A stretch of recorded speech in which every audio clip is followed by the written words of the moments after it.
Well, good morning, everyone.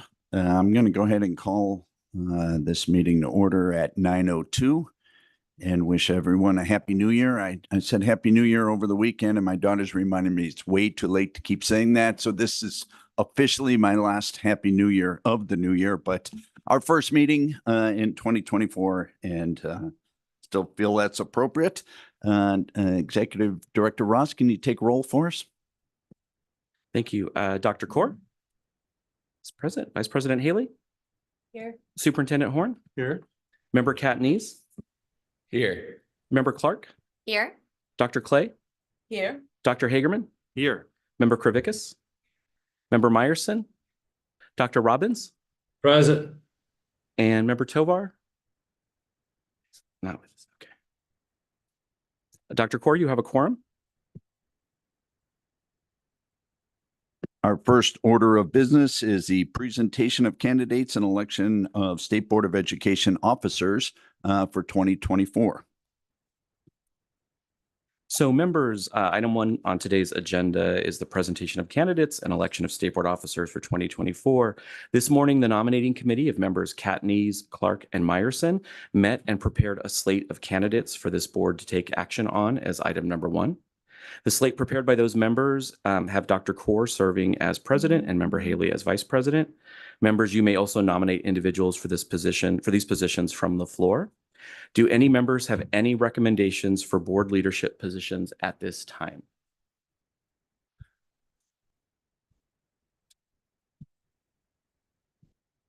Hearing none. Those members who are in person, you have a paper ballot in front of you. Members who are on Zoom, so Dr. Robbins and Member Catanese, you've received a Google Doc from Jessica. Both the paper ballot and Google form allow for individuals to enter other members for both of these positions if members so choose. Please take a moment to complete your ballots. Please sign your ballot for those of you who are in person once it is complete. And then if you'll raise your hand when you're done, Shannon will come around and collect it. Thanks, Shannon.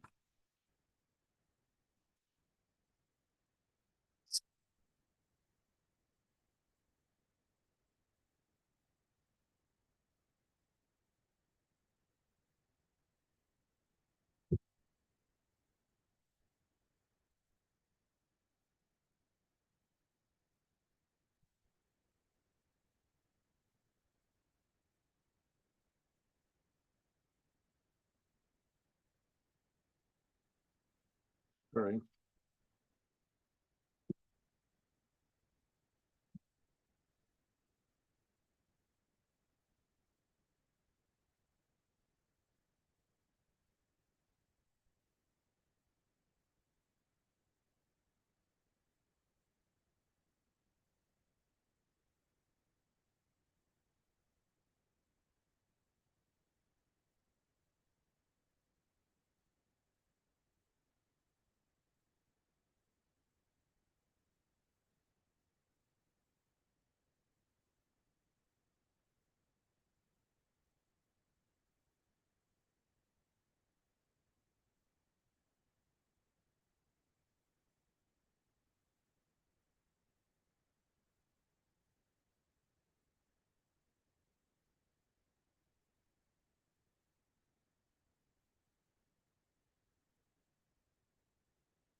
Just giving Dr. Robbins and Member Catanese a second to finish. Okay. Okay.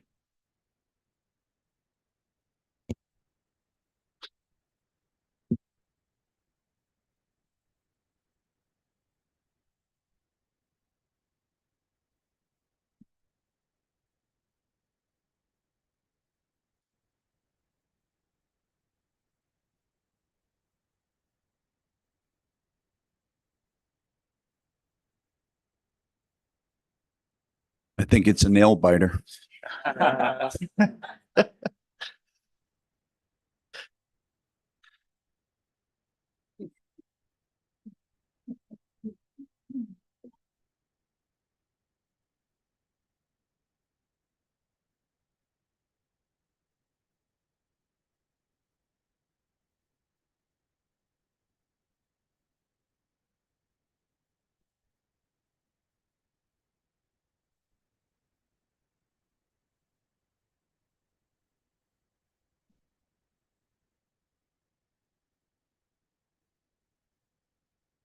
Members, having reviewed the ballots, the board's leadership for the 2024 calendar year will be Dr. Kaur as president and member Haley as vice president. President Kaur, I'll turn the meeting over to you for item number 2, business reports. Thank you. First business report is the president's report, and I really have none other than to say I continue to be humbled to be able to serve on this board with my colleagues and look forward to doing so for the next year. Alongside with Vice President Haley, looking forward to a good year. So with that, I will turn it over to B, Superintendent's report. In the interest of moving the meeting along, I will refrain from a report this month. I might make up for it next month. We'll see. We have been warned. Thank you, Superintendent Horn. 2C, Executive Director's report. Director Ross.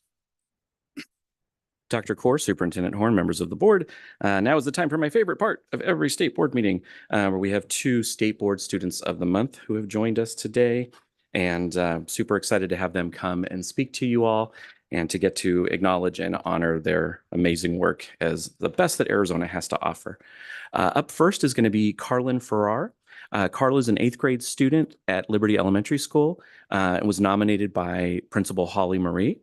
According to her principal, she exemplifies partnership, respect, integrity, determination, and excellence, has worked really hard and earned a spot in National Junior Honor Society, is an active participant in 4-H and really involved in the school's agri-science program, and is a real leader in the classroom and in campus, and is an amazing example of being kind, caring, and compassionate. So, Carlin, you want to come join us?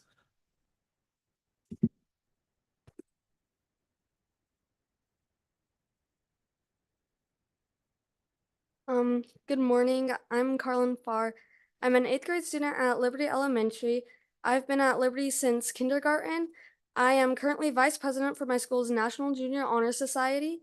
I love that my school has a small community feel to it. Everybody knows everybody. My future plans still aren't that sorted out, but I plan on finishing high school and going to college out of state. I'm not sure what I want to study, but paralinguistics is on my list. One of the biggest factors that has helped me grow and learn are teachers. I have been lucky to have teachers who help me understand and grow as a student and a person. My academic accomplishments, including being here right now, can be attributed to my willingness to learn and the fact that I'm an avid reader. It's an honor to be here today, and I'm grateful to be given this opportunity.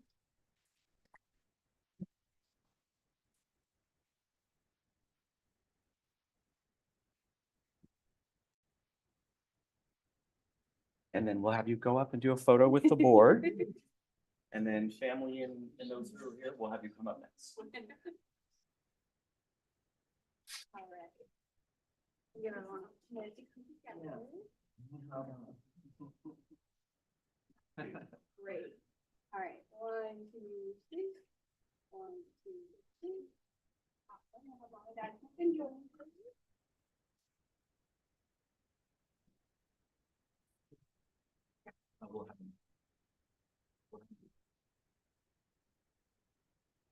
Last time we're having it into the projector.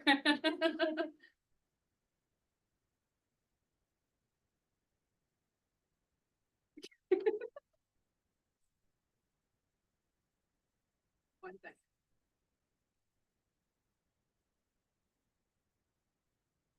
Not working. There we go. There we go. All right. 1, 2, 3. 1, 2, 3. Awesome. And Carlin's principal's here as well, so we'd like to have her come up and be acknowledged.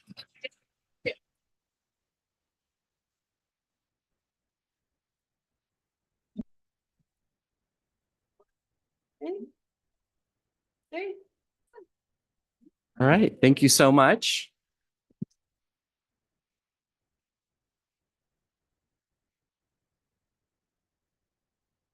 Perhaps maybe just reconsider that going to school out of state. Yeah, we have.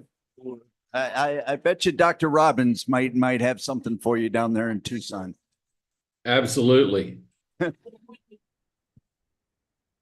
So up next, we have our second State Board Student of the Month, Adele Ekpo.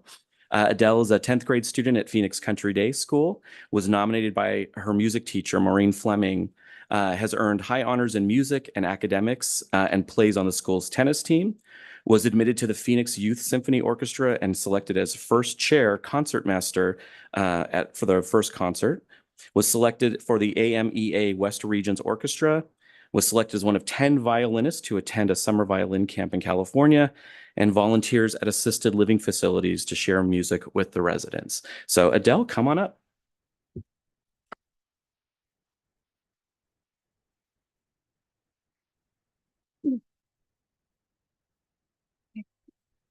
Good morning. My name is Adele Ekpo. I am a sophomore at Phoenix Country Day School. What I love about my school is the welcoming community I have there.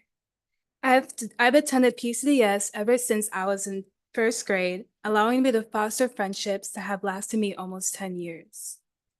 My school also has an incredible faculty that has been very supportive throughout my academic journey. Every teacher is so passionate about what they teach. What I love about PCDS is the beautiful landscape around campus, embellishing the stunning views of Camelback Mountain. Listening to and creating music has been a substantial part of my life ever since I was little. It is a safe space to help me relax and to enjoy the beauty of its melodic and harmonic variations. I started to play piano and violin when I was 5 years old and have been playing them every day ever since then. In my freshman year, it was such an honor for me to have been accepted into the renowned Phoenix Youth Symphony Orchestra. I was so elated when I was made first chair and concertmaster of the string orchestra at our first concert. It is a role that is the highest leadership position amongst all musicians in an orchestra, second in authority to the conductor. Last year, I was also one of the 13 students selected to play in the first violin section in the 2023 AMEA West Region Honor Orchestra. Then over the summer, I attended the prestigious Idlewild Violin Summer Camp in California. I was one of the 10 violinists picked out of a nationwide audition of high school students. Also during the summer, I started to bring joy to residents of assisted living facilities by visiting them often to sing while I play piano and play violin as well. High school has not been without its challenges. I learned how to navigate my hectic academic workload and busy extracurricular schedule, which also includes tennis, by the way. I was a member of my school's state championship team in tennis. I've had to develop strategies to properly manage my time in order to juggle my homework, violin, and tennis practices while still getting straight A's. I have been getting straight A's in all of my classes throughout middle school and high school. After high school, I plan to attend medical school to pursue fields of cardiology or dermatology. Finally, I would like to thank the Arizona State Board of Education for this honorable recognition and to thank my school director of school's chamber ensemble director, Ms. Maureen Fleming, for nominating me. And she has been my favorite teacher and has been so supportive of me ever since 5th grade. I would also like to thank my mom and dad who motivate me to be the best I can in all areas of my life. I thank you all.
Thank you, Executive Director Ross. I think we share your enthusiasm for the student part of the meeting each month.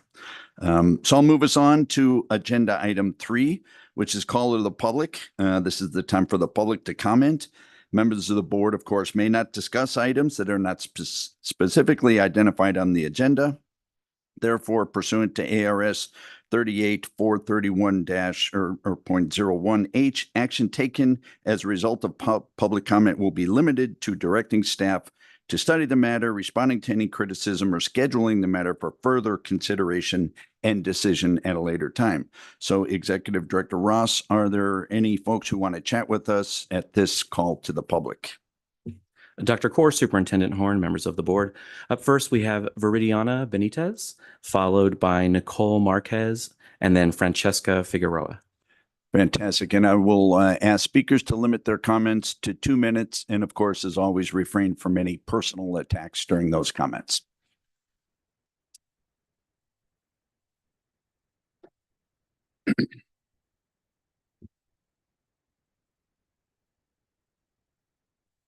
Okay, thank you.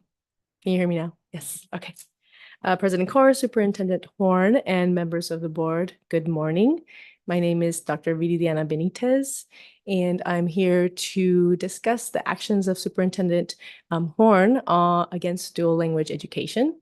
I'm here as a mother. I have a 3-year-old son who is an English language learner. And I'm also here as an expert. I'm a professor of psychology. I'm a developmental psychologist. I study early language and cognitive development, and particularly focused on bilingual language development.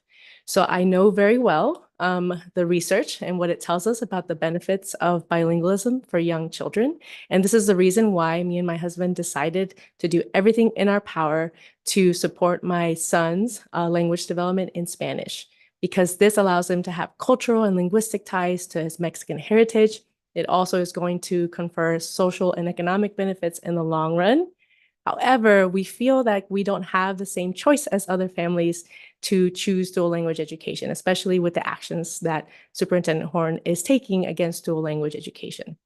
So I urge to please afford us the freedom that other Arizona families have to choose dual language education for my son. These are things that, to not go against the research, to not go against what parents want for dual language education, and to help us promote the success and development of English language learners. Thank you. Thank you. Dr. Core, Superintendent Horn, members of the board. Up next, we have Nicole Marquez in person, followed by Francesca Figueroa virtually, and then Elizabeth Tiate virtually. All right. Greetings, President Core, board members, Superintendent Horn, audience that's here in person, and anybody who might be watching on YouTube now or later. In his first year back as Superintendent of Public Instruction, rather than focusing on student outcomes and teacher retention, Tom Horn has used his time in office to improperly and unfairly hinder the choice learning for a vast segment of our public school families. Millions and millions of taxpayer dollars are being wasted on a poorly regulated and highly suspect ESA voucher scheme, as well as on frivolous lawsuits against our governor, attorney general, and no less than 10 of our public school districts statewide. I represent a group of parents, educators, community members, and students who have been meeting since November to discuss defending the choice and the right for all students to attend dual language public schools in our state, a right secured by law that was unanimously approved by both parties in the 2019 legislature. I would like to let folks know that if you also find it unjust or even prejudiced that our own superintendent of public instruction would engage in such damaging actions against our public school students, that you are not alone and you do not have to stand for it. I would like to specifically call out to any dual language families and educators in the Tucson Unified School District, Scottsdale Unified, Catalina Foothills, Madison, and all other Arizona school districts currently using the dual language model. Although your districts have not been named in this lawsuit, you are most definitely at risk of losing funding and your learning models. So please don't sit this out. Visit duallanguageaz.org or email dual.language.learning.az@gmail.com to help defend this valuable learning model for all AZ public school students. And for anybody who's watching on YouTube, please like and share this video. Members of the board, Superintendent Horn, you are all well aware of the benefits and successful outcomes derived from a dual language learning model, both for English learning and English speaking students. Dozens of people have come before you like I am and given testimony to that. I would also like to add a very important but lesser talked about outcome of dual language schools is that they do a tremendous job of community building. EL families feel comfortable and empowered to take an active role in their students' learning and have more opportunities to participate in school and community events. That is where the magic of dual language learning lies, and that is what I believe Mr. Horn is really most afraid of. Thank you. Thank you. Dr. Kaur, Superintendent Horn, members of the board. Up next, we have three virtual speakers, Francesca Figueroa, Elizabeth Tiete, and then Maria Cristina Lattes. Executive Director Ross, Francesca Figueroa has not joined the meeting yet today. I'll let you know if she joins at a later time. Thanks, Jessica. Do we have Elizabeth with us? Yes, we do. She's ready for comment. Okay, go ahead, Elizabeth. Hi, my name is Elizabeth Teege. The reason why I'm addressing the board is because there needs to be a change when it comes to required training of school resource officers, and there needs to be mental health professionals available on all campuses, whether it's counselors or social workers. My son has an IEP and was a victim to bullying that started as a verbal and then eventually led to physical assaults. When I attempted to tell the school district the day after the first assault, I was told by the front office staff that administration was not available, and I would need to leave a voicemail for the vice principal of Sonoran Heights Middle School. This school is in the Dysart Unified School District. After I left a voicemail 4 to 5 hours later, I had this gut feeling like something was not right, and I tried to call the school again, where the front office staff told me once again the administrations were in district meetings and I had to leave another voicemail. I immediately hung up and drove down to the school where the front office staff felt that calling the school resource officer was more important than checking the physical safety of my student during that 4 to 5 hours. The SRO eventually called my son up to the front office where we learned he was assaulted again during that 4 to 5 hours of no administration being available. We went down and we went ahead and pressed charges against the aggressor student because of the increasing bullying behavior. The staff and the SRO casted my family as villains because because of the assault charges we were seeking.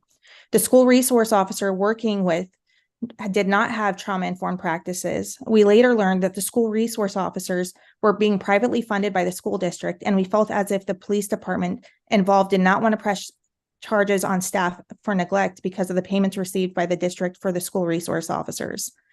After this assault, my son was not wanting to return to school because of the amount of PTSD he was having. The social worker on campus referred our son to Southwest Behavioral Services and received on-site therapy services once a week where it helped him with his trauma and by using art therapy and having regular weekly meetings.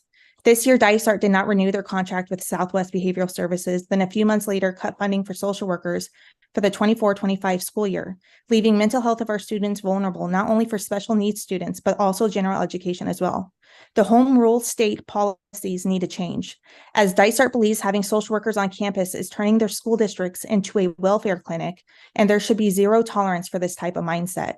Arizona Department of Education should see that all school districts are properly teamed up with social workers, SROs, and/or SSOs, using a multidisciplinary approach. What is happening now is discriminating against our students, our special needs students, and those who have mental health issues. And I just want to state for the record, I love school resource officers. I love that we have them on our campuses, but I also love that our children are being teamed up with mental health as well. If we can have them working both together and requiring that on both for both on each campus, that's an unstoppable team. We're pro law enforcement and we're also pro mental health. So that's kind of where I'm going. And thank you guys for your time. Thank you. Dr. Kaur, Superintendent Horn, members of the board. Up next, we have Maria Cristina Lattes.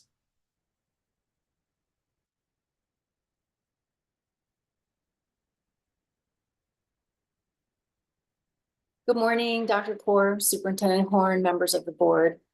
As the manager of the Arizona Dual Language Immersion Network, which is a grassroots network of DLI educators in our state, I wanted to share with you that we have completed our 5th cohort of our Arizona DLI Leadership Academy. At sold out capacities for our cohorts, we now have 100 leaders, which are principals, assistant principals, coaches, coordinators, even superintendents. attend these professional learning opportunities focused on how to implement a research-based dual language immersion program.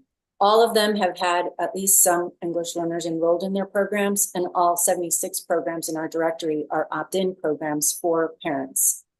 As the high attendance to our DLI academies shows, there is a definite need to learn how to implement this model correctly, because there have been extensive changes in the field since Proposition 203. Dual language immersion was not a well-defined model back then. It was called bilingual education as the umbrella term, and it looked different from district to district. Today, the DLI field has defined models much more specifically, such as one-way, two-way, partial, full immersion DLI. And it's clear that without attention to these shifts, programs can stay mired in 25-year-old ways without seeing the intended results. I challenge you to pay attention to these shifts in the field, to notice what other states are doing successfully and how they are positioning this model as a win-win program. I encourage you to look at states like Utah, Delaware, where DLI for all students is even found in legislation. And the Department of Education there has a dedicated team helping districts implement this upgraded DLI model with fidelity. We do not have that. You will not find a model anywhere that keeps the English learners out of DLI until they have learned English and then puts them back in. That's counterproductive and not successful in the long run. I ask that you continue to learn about this model that looks very different from 20 years ago to keep up with the times so that we can best serve our students and at the same time create a multilingual workforce for the economic security of our state.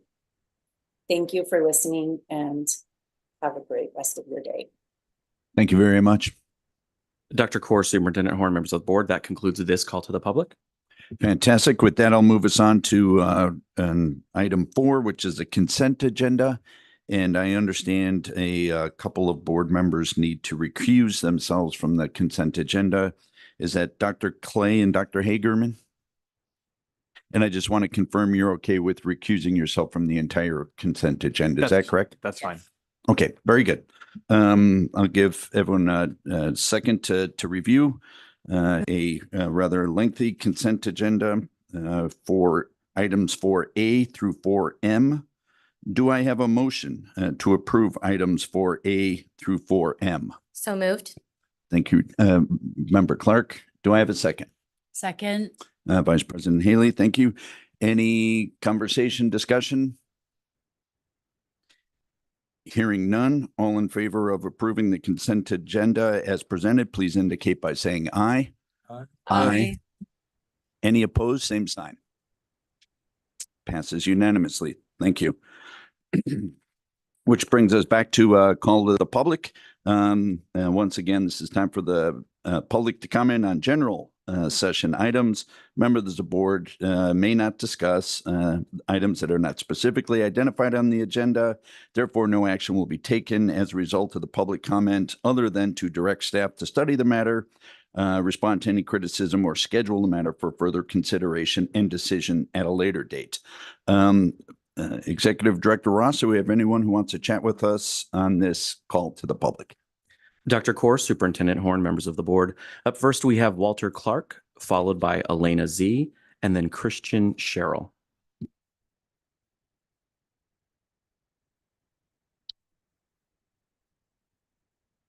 Good morning.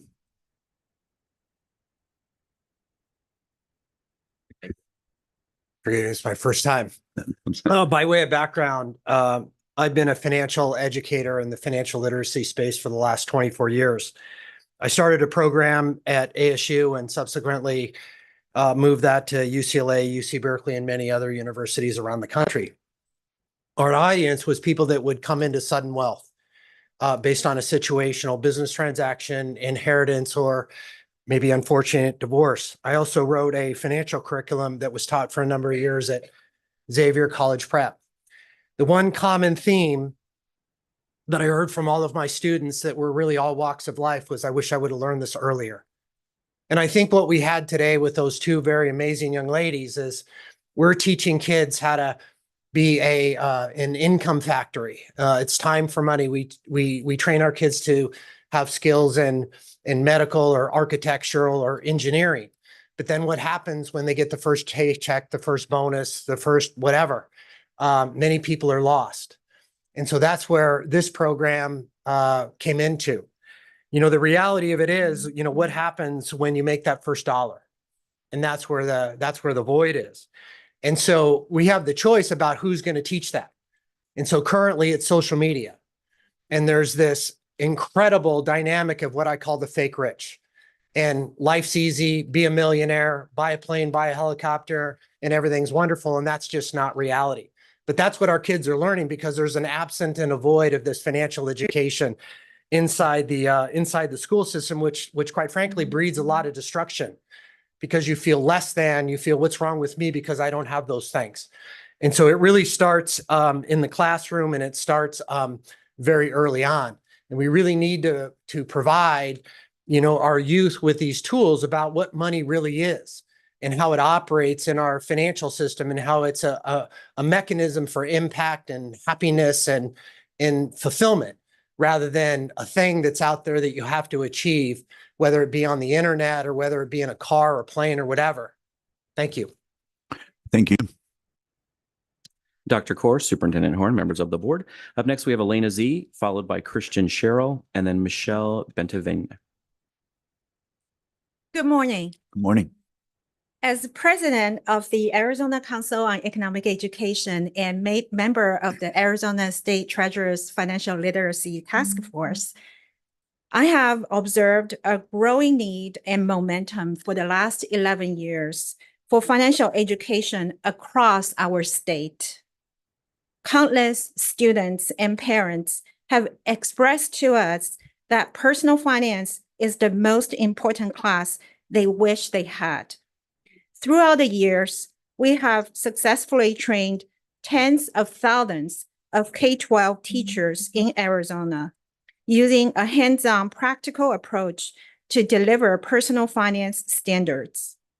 I'm here with members of the task force here today. The time is ripe for Arizona to empower schools to introduce a required one-semester personal finance class, whether as a CTE, math, or a required elective, aligning with the practices of the majority of schools. Your support in this endeavor is greatly appreciated. We, along with many educational institutions, are committed to providing high-quality, free professional development to teach personal finance in Arizona. Thank you so much. Thank you. Dr. Corr, Superintendent Horn, members of the board. Up next, we have Christian Sherrill, followed by Michelle Bentivegna. Good morning. Morning. Oh, I'm kind of tall. I'm here sort of fanboying you all as well as fanboying the work of Elena and Michelle at Arizona CEE and fanboying the Financial Literacy Task Force from the Treasurer's Office. Amazing work going on all around this room. Thanks for the opportunity. My name is Christian Sherrill. I represent an organization called Next Gen Personal Finance and NGPF Mission 2030 Fund. We make free financial literacy curriculum for middle and high schools. We deliver free professional development for educators around the United States, and we advocate for personal finance to become a one-semester graduation requirement for high school students, recommended at the 11th and 12th grade, so that students are getting this education as close to when they're going to need to use it, with big financial decisions as possible. I wanted to add a few details today to what I'm sure will be an amazing presentation from the task force a little bit later on. One of them is that 25 states now have this policy adopted of a one-semester personal finance graduation requirement for high school students. Virtually every person I talk to, and I travel around the country advocating for this course, they say something like, oh, I really wish I had that. Similar to what Elena shared earlier. When I meet with folks who have the power to make decisions that would enact that type of policy, it's similar. Ooh, I wish I had that. But how do we make it happen? And that's where the real work comes in from folks like you. The beautiful thing about the 25 states that have now adopted this is that we can pull from best practices from those states. Many of them are quite far along in their implementation. Some of them are earlier on, and we can pull best practices from each stage of that implementation. So I want to urge y'all to study those best practices.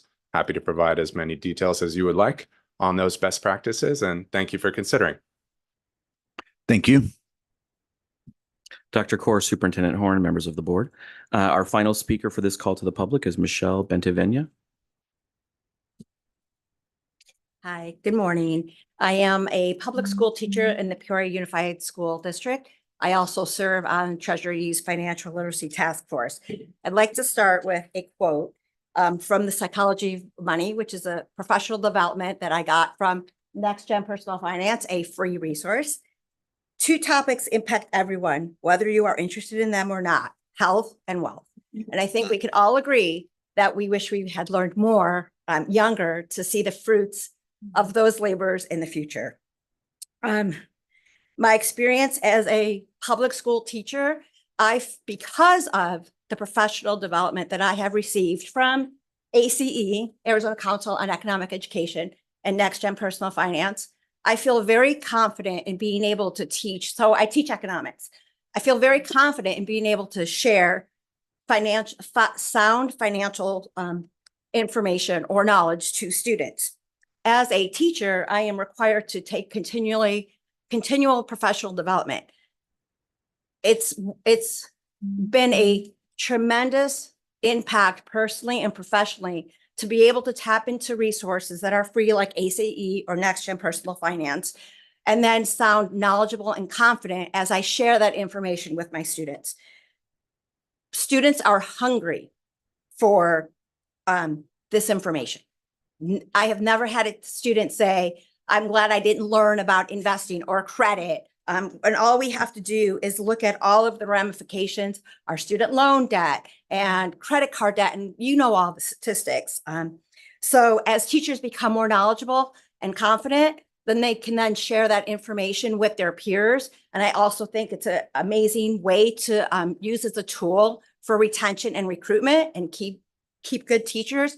And lastly, I want to make Arizona a leader, like not always be last on the list. And this is a win-win for everyone, teachers, students, the economy. So I really hope you consider this. Thank you. Thank you very much. Dr. Kaur, Superintendent Horn, members of the board. That concludes this call to the public.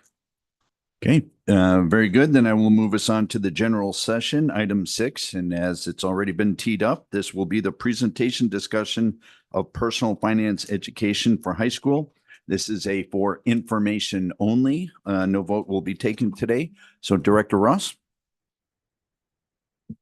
Thank you, Dr. Kaur, Superintendent Horn, members of the board.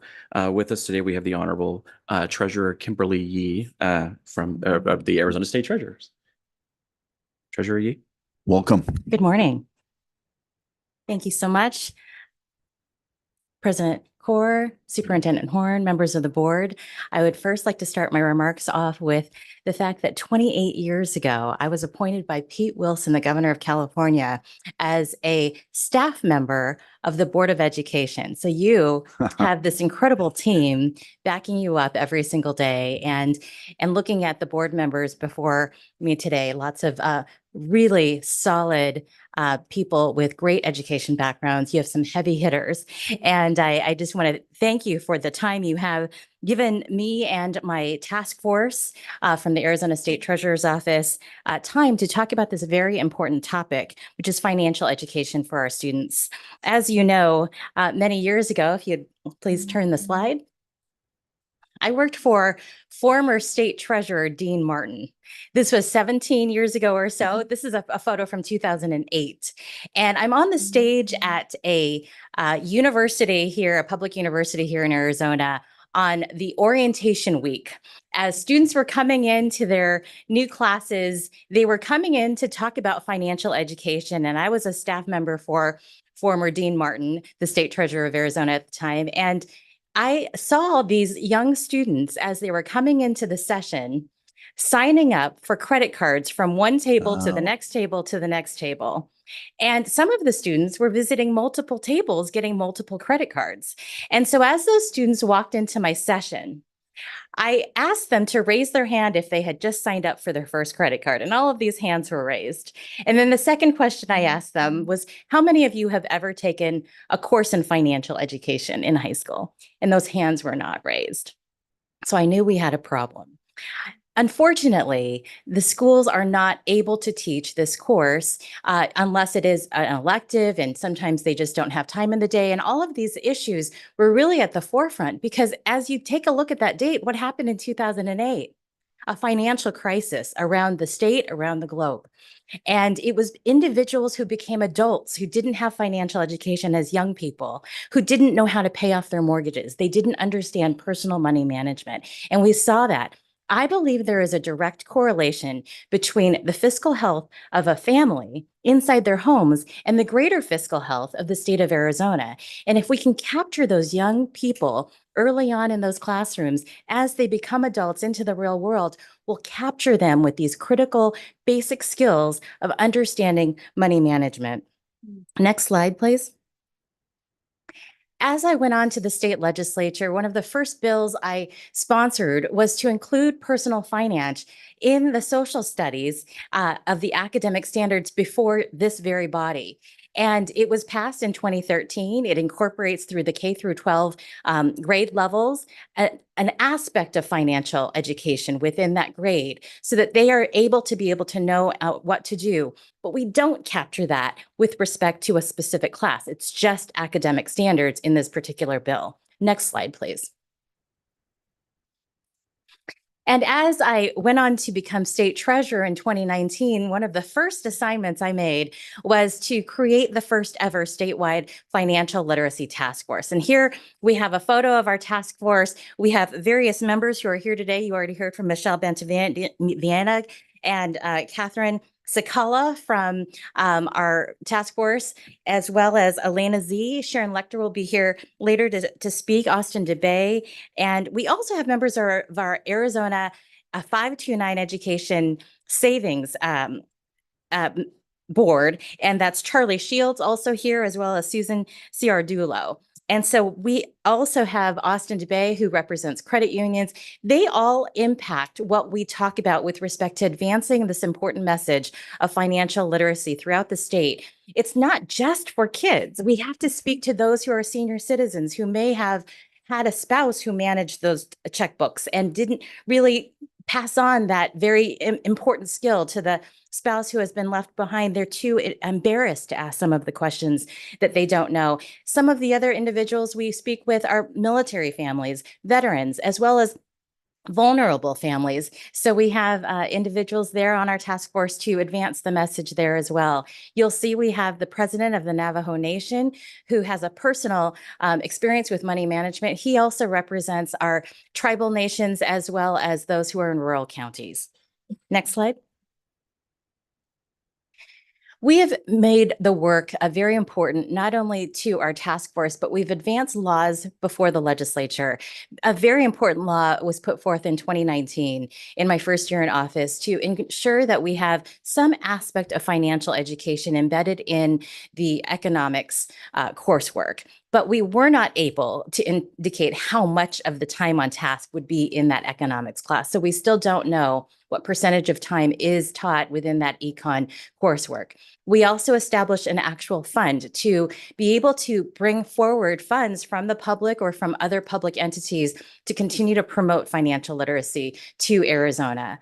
We also took a look at those vulnerable families throughout the state who might be on government subsidies. We don't want them to be on welfare for generations. So we want to be able to give them that skill set through their workforce requirements. So we worked with the Department of Economic Security to do so and put that in the law. We also created the financial Arizona 529 Education Savings Plan, transferring that to the Post-Secondary Education Commission to our office. And in that time, we have increased new accounts by nearly 35,000 new accounts in just these last 3 years. We also, and that picture you'll see, these are wonderful teachers who teach financial education every day. And they were awarded with their financial literacy awards there. I want to move on. Next, if you'll take a look at our website, we have a financial education portal that brings forward money management skills. Next slide. And we want to go with, some of the issues that we've studied, and you've heard some of them today with respect to the research that has been done. We have indicated that there have been significant issues with respect to the number of risks that are here. When you take a look at the TIAA Institute, they indicated the survey of adults who have been measured with this particular issue. And the annual 2023 survey measuring the adults found that there was a decline in financial well-being compared to the survey results from the previous year. 35% of questions were answered correctly. That's not very many questions at all. Next slide. Right now, 57%, over half of Americans, cannot afford a $1,000 emergency with their current savings in the bank. And we also know that the cost of goods, groceries, gas, housing continues to rise in the environment we're in financially. Arizonans also have an average credit card debt of $7,067. And we know that we have a student debt problem with 1.74 trillion nationally, and that continues to go up. Next slide. Next Gen Personal Finance has data that indicates only 1% of Arizona high school students will take a standalone personal finance semester before graduating, and 46.2% of students in Arizona will actually have access to this type of course. We have also ranked 29th in the country out of the 33 states without a guaranteed personal finance semester. Next, I would like to introduce Sharon Lechter. She is someone you probably already know. She is a 5-time New York Times bestselling author. She's been an advisor on this very topic of financial literacy to 2 United States presidents. And best of all, she's a member of our Financial Literacy Task Force and a resident here in Arizona. So I'd like to call Sharon Lechter to our board. Thank you. Thank you, Treasurer Yee, and thank you so much for giving me this opportunity. Dr. Kaur, Superintendent Horn, and members of the board, thank you for all you do for our kids.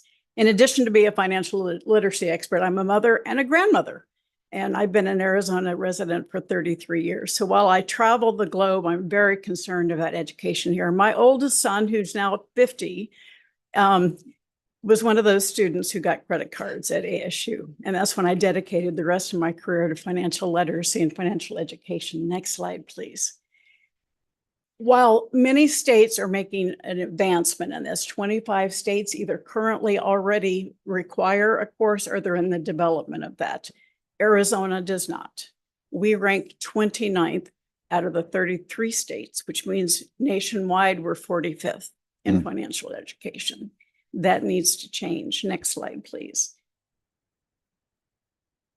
While we took the first step with 1449, it doesn't require a full semester for every student.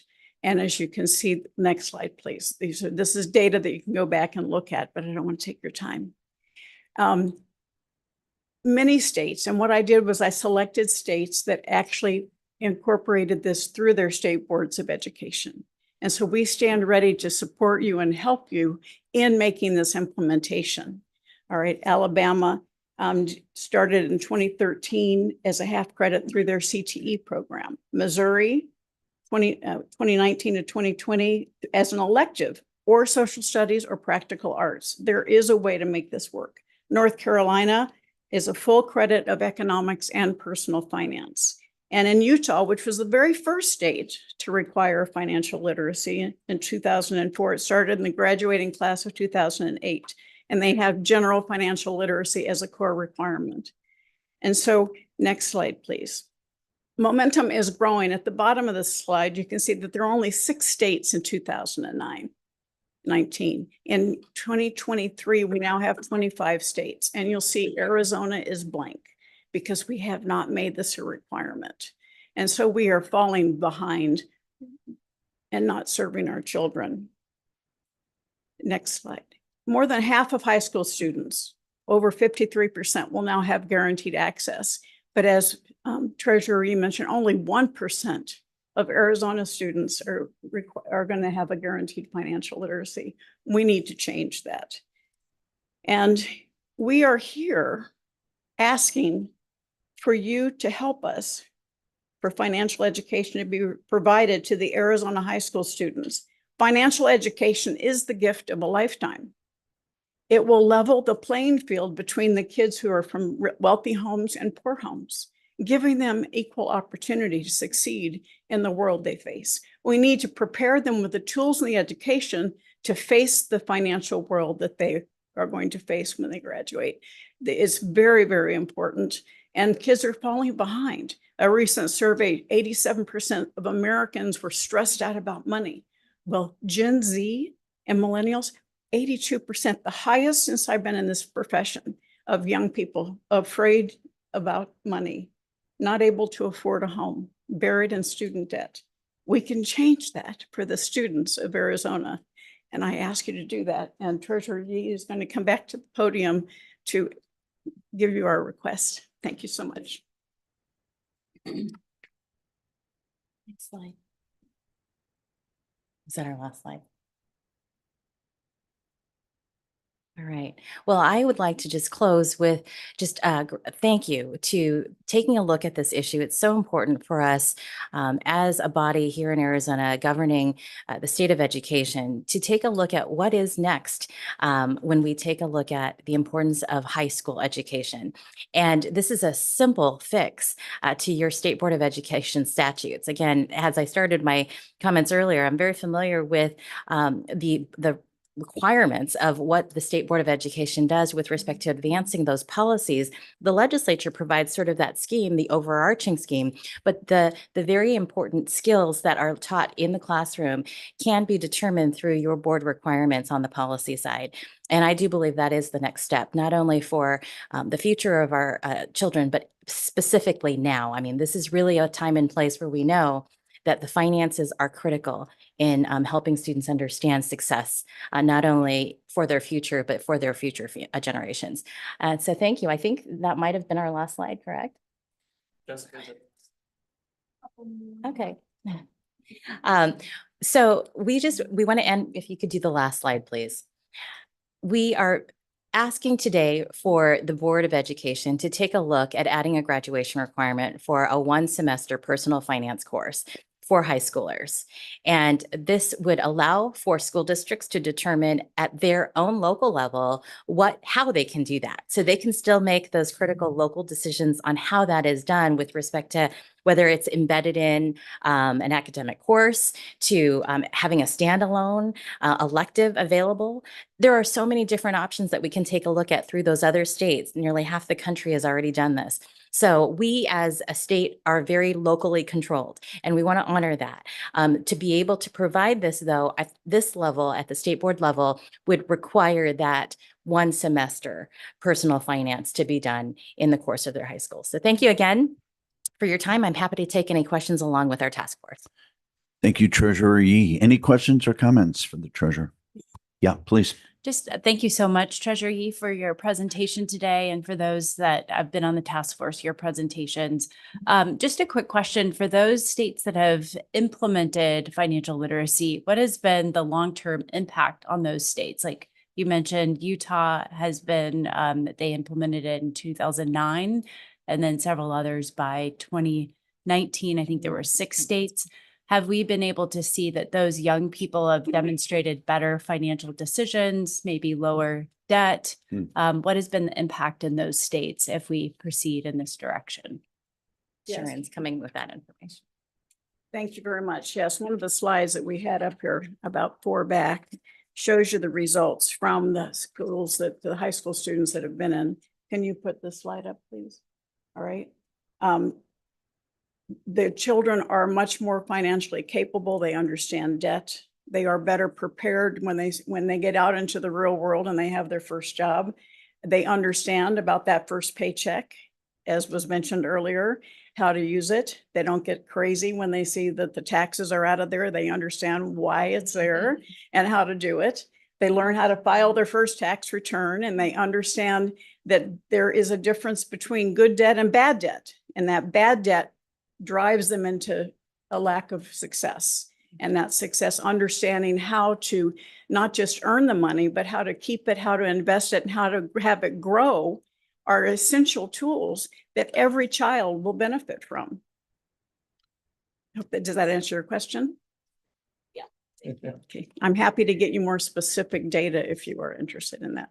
I think it would be really interesting to see for those young people that take the course, graduate, do those young people, particularly for states like Utah and others that have had this on the books for a longer period of time, are those students as Gen Z or millennials, are they better savers? Do they have less debt to income ratios? Are they more likely to buy homes? Or, you know, those big questions that we read a lot about in the news that younger adults are not making these decisions. Are those states, do we see them having less college debt? Do they make those big first purchases? It'd be interesting for us to see, given the growth that our state is Yes, thank you, Vice experiencing. President Haley. Yes, those kind of stats are just now becoming available because as I mentioned, Utah was 2008. Many states didn't come online in until 2019. So we're starting to gather those. But in the pre and post tests that those children are given, there's a huge increase in financial knowledge and financial capability.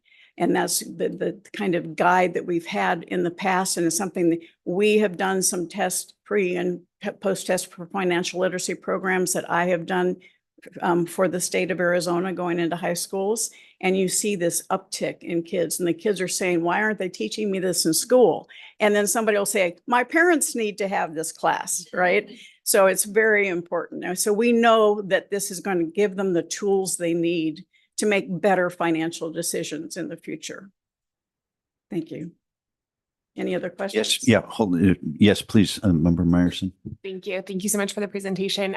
When you look at the other states that are having this type of requirement, is the requirement similar to what you're proposing in terms of just the one semester? Are there states doing longer? Just kind of curious how we would compare to other states implementing this type of rule. Some states are requiring a year-long curriculum that includes economics and personal finance. Most use those as two separate half credits. Here in Arizona, we have the ability to do, a semester class in personal finance. We have the resources available. We have the free resources for student training, for teacher training.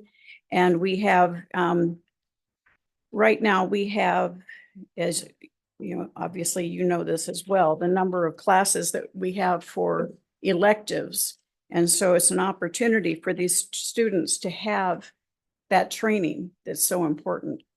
And maybe just as a clarifying point, so I think we probably all argue that maybe some is better than nothing, but would you see the same type of impact that you're describing on the slide with just one semester's worth of coursework on personal finance? If you're asking me personally, I'd like a full year of personal finance. However, no doubt. I also know that I'd like to start with one semester. We also already have some personal finance requirements in the state for grades 2 through 4, 6, 5 through 8. I think there are some standards in the social studies curriculum, and the personal finance that is covered in economics is just glossed over because there's not enough time. We need a full half year, full semester, and we have that ability. We have 14 semester classes that are available as electives. I'm just asking you for one. Thank you. To give them the tools to survive in life, a true life skill. Any other questions? Yeah, Member Yeah, I Clark, just please. have two comments, and they're both thank yous. First of all, you will probably not find a bigger fan of 529 accounts than me. So when your office took over, the 529 and the marketing and PR, it's been fantastic. I have, friends, other moms that never even knew what they were or understood them. And because you all are so active on social media and everything, I'm able to say, hey, this is what I'm talking about with the 529 account, and just send it right over to them. I've seen you guys at fairs, kids events, and that's the kind of place that parents need to be. And I was lucky enough to learn about 529s from my dad. So as soon as the Social Security card came in the mail for the kid, I opened up the 529.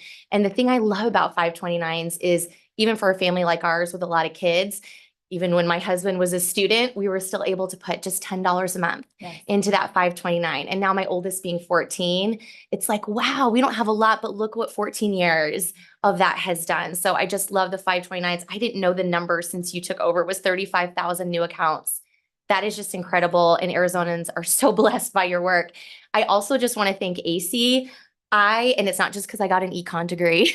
I love AC. I love all of the stuff that you do. It is so fun. It's so relevant. I particularly appreciate that you allow homeschoolers to participate in so many of your events, like the stock market challenge and the music video challenges and all the neat things that you guys do. Please keep it up. People out here are noticing it, and we're so grateful for your work. It's just so, so important. So thank you, Treasurer Yee. Thank you to AC as well, and everyone that serves on your committee. We really appreciate you. Thank you. I asked them to stand so you can see Yeah. the people here today is passionate. And just a comment on that, I would love to come back to present about the Arizona 529 Education Savings Plan to this board because we have more work to do. We advanced our literature into Spanish and Navajo. And so that number in the 35,000 range has been incredible, but it's been in communities that have never thought about college before. And I was one of those moms who opened up the savings account, but it was before my child's Social Security card came in the mail, and they told me to come back when it comes in the mail. So I was a little early to the task. Treasurer Yee, we'll extend that invitation. We'd love to have you back to talk about the 529s. Absolutely. Any other comments? Dr. Clay and then Member Kervikas. Thank you so much for your presentation. It was wonderful. I am definitely a fan of financial education.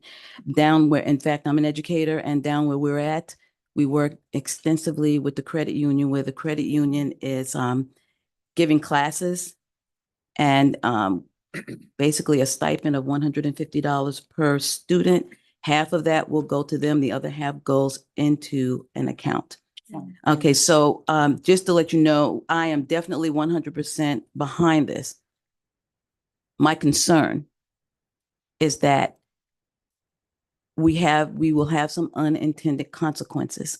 As an educator, a lot of great ideas are put on the table to us, and then we are stuck figuring out how to do it.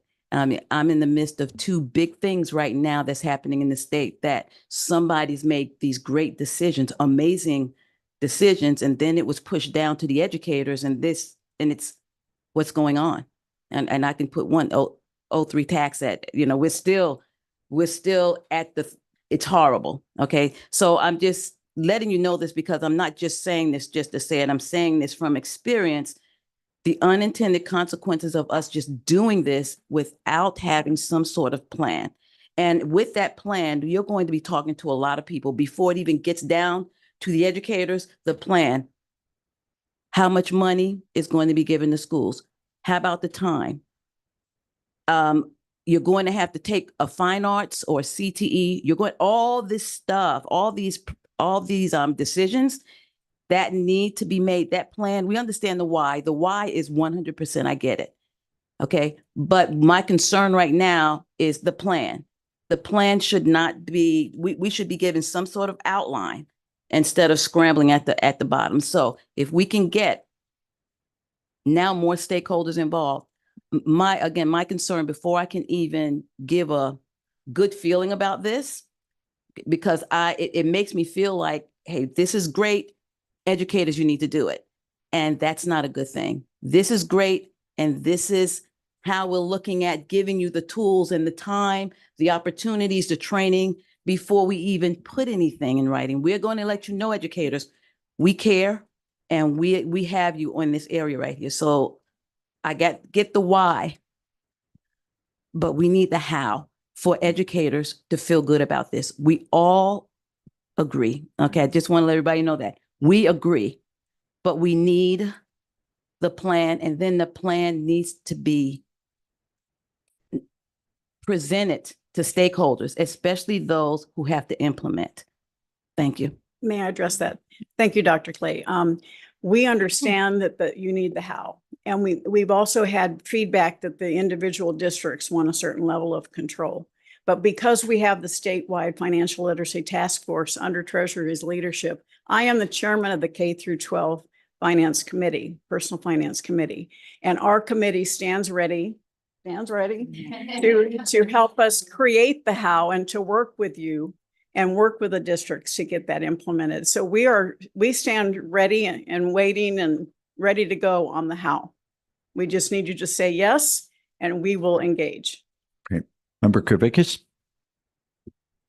Well, Treasurer Yee, I just want everybody to know that her legacy in education policy goes way back before California stole her.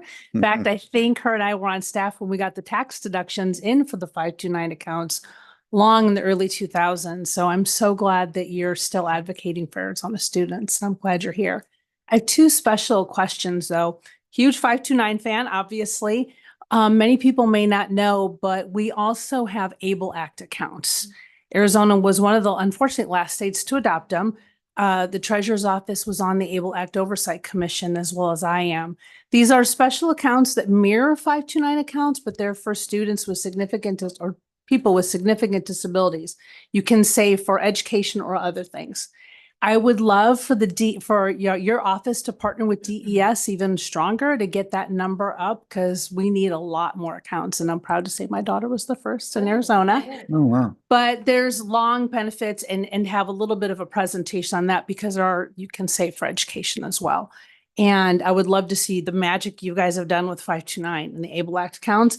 And also just, you may have seen the commercials, but the Bank of America has partnered with Special Olympics to design a very specific personal literacy course for their athletes. And I would love to see if your office could maybe reach out to them and figure out how we could bring that to Special Olympics Arizona, and eventually, of course, into our classrooms as well, because obviously it's a very unique curriculum. Thank you so much for what you're doing. Thank you, Member Kravickas. Anyone else? Well, I will share that way back in 1982, I signed up for my first credit card in exchange for a T-shirt. I don't have the credit card or the T-shirt, but a painful lesson along the way. Executive Director Ross. Dr. Kors, Superintendent Horn, members of the board, Jeffrey Ong from the Treasurer's Office had asked if we could do a couple of photos. So I don't know, Jeffrey. So if we could have him come up and organize quickly. And then while that's happening, I just want to extend a thank you to Treasurer Yee, who also met with our Student Advisory Council last week. And their personal finance is a huge concern for them. And we're so thankful for you for doing that. That was really a once in a lifetime experience for them. So thank you. Thank you, Treasurer. Good to see you again. Yeah. Yeah. Oh, sorry. Yeah, of course.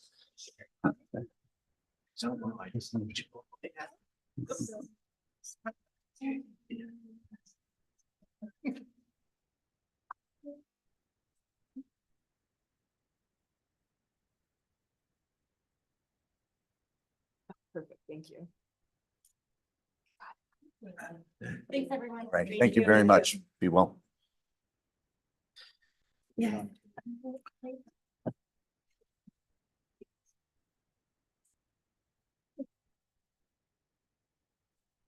All right, very good. I'm going to move us on to item 6B.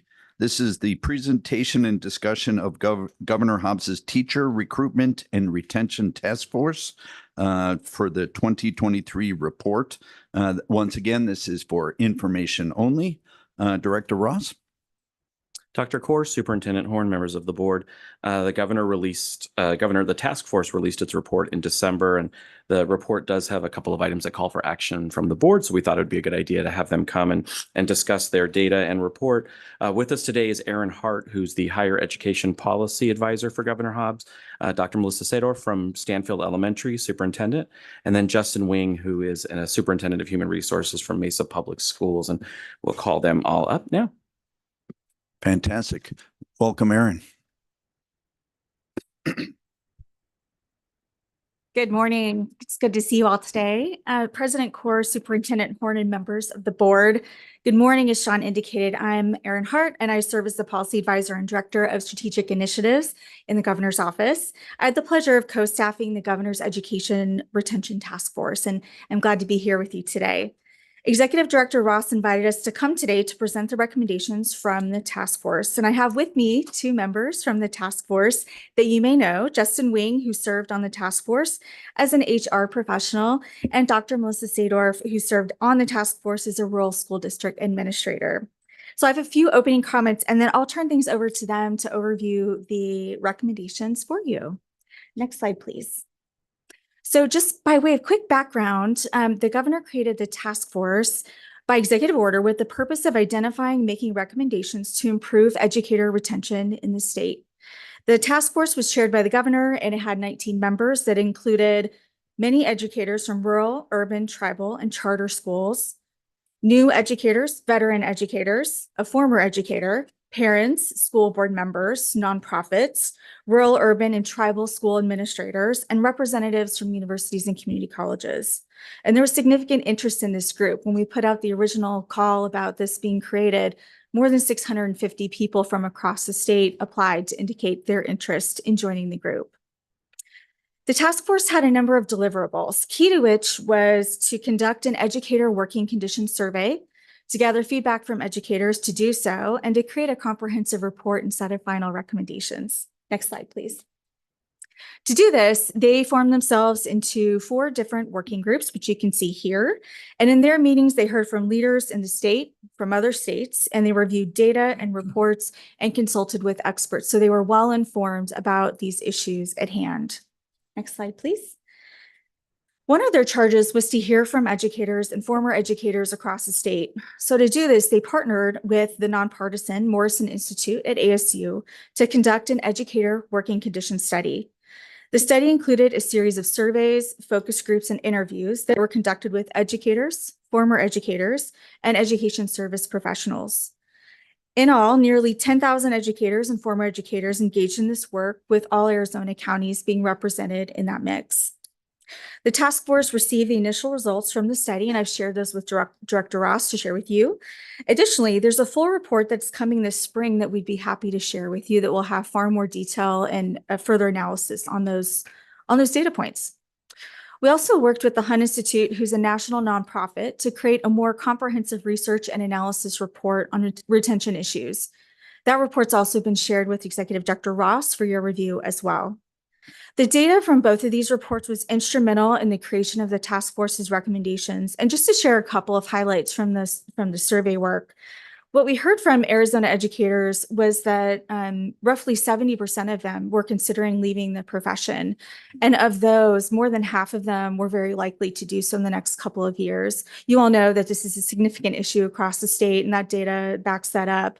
And when we asked them about what issues were top of mind for them and most concerning, things that came up were salary, workload, teacher leadership and school leadership, mental health, stress, burnout, and then policies affecting the educator profession. And we also asked them what would keep you or what would help you stay in the profession. We want to be solutions oriented. And a lot of them said that they do this work because they want to make a difference in students' lives, right? And this is the core piece of why educators do what they do every day. But they also mentioned that having supportive leadership and a strong sense of community really fueled them and excited them about staying in the profession. So there's a lot more detail when it comes to this in those documents and in this study that we're happy to share those with you as well. But I just share that briefly so you have a little sense when hearing the recommendations of where those were coming from. So with that, we took that feedback to heart. We used it to shape the recommendations. And now I'd love to turn it over to Justin and Melissa to overview those recommendations with you. Good morning, Superintendent Horn, President Core, board members. We'll go ahead and start with recommendation 1. There are multiple root causes as to the reason we have the state of the teacher workforce we've had for probably more than a decade. And you'll see in these 11 recommendations, we're addressing a lot of those root causes. The first one being that the governor's office create an educator advisory group. That way we hear from our educators, not just this one time, but ongoing, their input, their feedback with an inclusive group. Recommendation 2. Governor's office is prioritizing educators, including teachers and other certified personnel and support staff, increasing their salaries to match national average, which we fall short of right now. 3, please. Another one is to work with appropriate state agencies to pursue a reduction of costs for educators and staff related to health insurance, particularly dependent coverage, where in education, educators and staff pay $500 to $700 a month $6,000 to $8,000 total for dependent coverage. Sadly, educators and staff have a lower rate of individuals or, dependent coverage than in the private sector. A lot of that has to do with high dependent cost. Number 4, please. This one is addressing that in our education population, more than 75% of our staff, educators and staff, are female, and to provide benefits that provides some financial stability with our educators and staff, and that would be to seek paid paternal leave for individuals. And number 5, kind of related to the previous topic, the lack of awareness and addressing the lack of awareness of student loan forgiveness opportunities for both educators and staff. Student loans, it is complicated. And we also know that every individual is its own audience, and they are reached different communications or ways within communication. And so the more individuals we can educate on student loan forgiveness, that communication permeates out to others. And so definitely build access options, communication options regarding student loan forgiveness. Dr. Sadorf will continue with number 6. Good morning. Thank you. Number 6 is looking at state level policies and investments that help to promote better working conditions for our educators across the state. Recent research has found that individuals working in K-12 education report the highest rate of physical and mental stress among U.S. professions, caused by many factors. District superintendents, including myself, report that they are struggling to support these educators due to a lack of capacity, creating a cycle of exhaustion. Schools need funding and sufficient staffing to address these challenges, but they're directly contributing to educators leaving the profession and exacerbating staffing shortages. So the trends that were noted in the 2023 educator working conditions study, 80% of educators felt burned out. 73% cited that they are unable to have a healthy work-life balance. And 86% cited decreasing class sizes or student load, 91% citing that ensuring educators have adequate preparation time would be 2 solutions to help prevent that burnout and that stress. Next, please. Recommendation number 7, convening partners to highlight best practices. Improving job satisfaction and responding to the educator survey feedback around challenges of educator working conditions requires innovative solutions that leverage educator expertise and create collaborative school environments. And the Office of the Governor can play a leadership role in convening these stakeholders to discuss innovative models that reimagine education delivery and have strong outcomes related to increasing effectiveness and higher job satisfaction. Next slide, please. The Governor's Task Force recommends that the office work with the relevant education organizations and stakeholders, including the State Board, of course, to support and develop strong school leadership in Arizona. I'm sure you've all heard that teachers leave leaders, they don't leave the job. And in fact, there's recent research that shows that there is a direct correlation that can be proven now between the effectiveness of the leader and teacher retention at their school site. And so with that in mind, school administrators have a substantial impact on the success of students, educators, and the school community as they hold responsibility for setting their school's vision and goals, creating a positive school culture, managing resources effectively. And that is definitely something that the task force emphasized as a strong lever to ensure that teachers are staying in the schools once they are hired. The next slide, please. Number 9 was developing strong pathways to the classroom.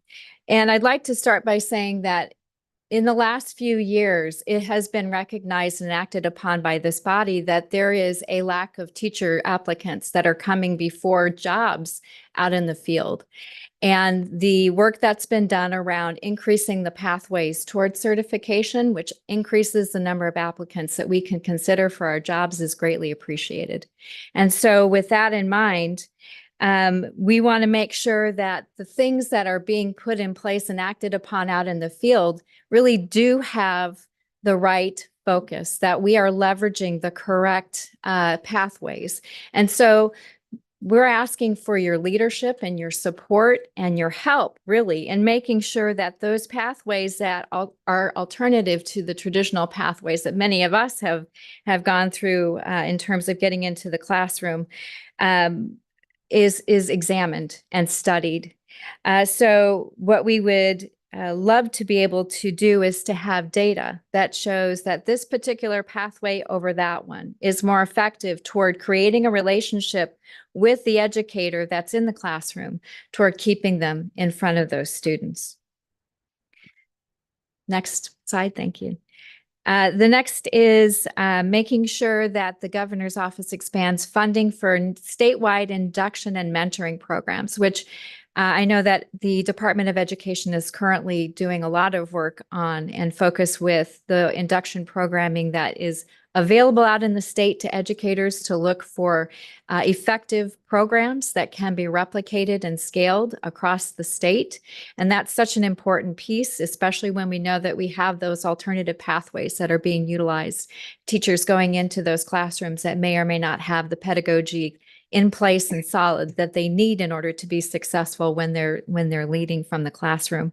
And so with those initial years of teaching supported through a robust induction and mentorship program, research does show that those teachers participating in that are more likely to stay in the classroom, which is a huge sign of success for the programming that could potentially be implemented across the state.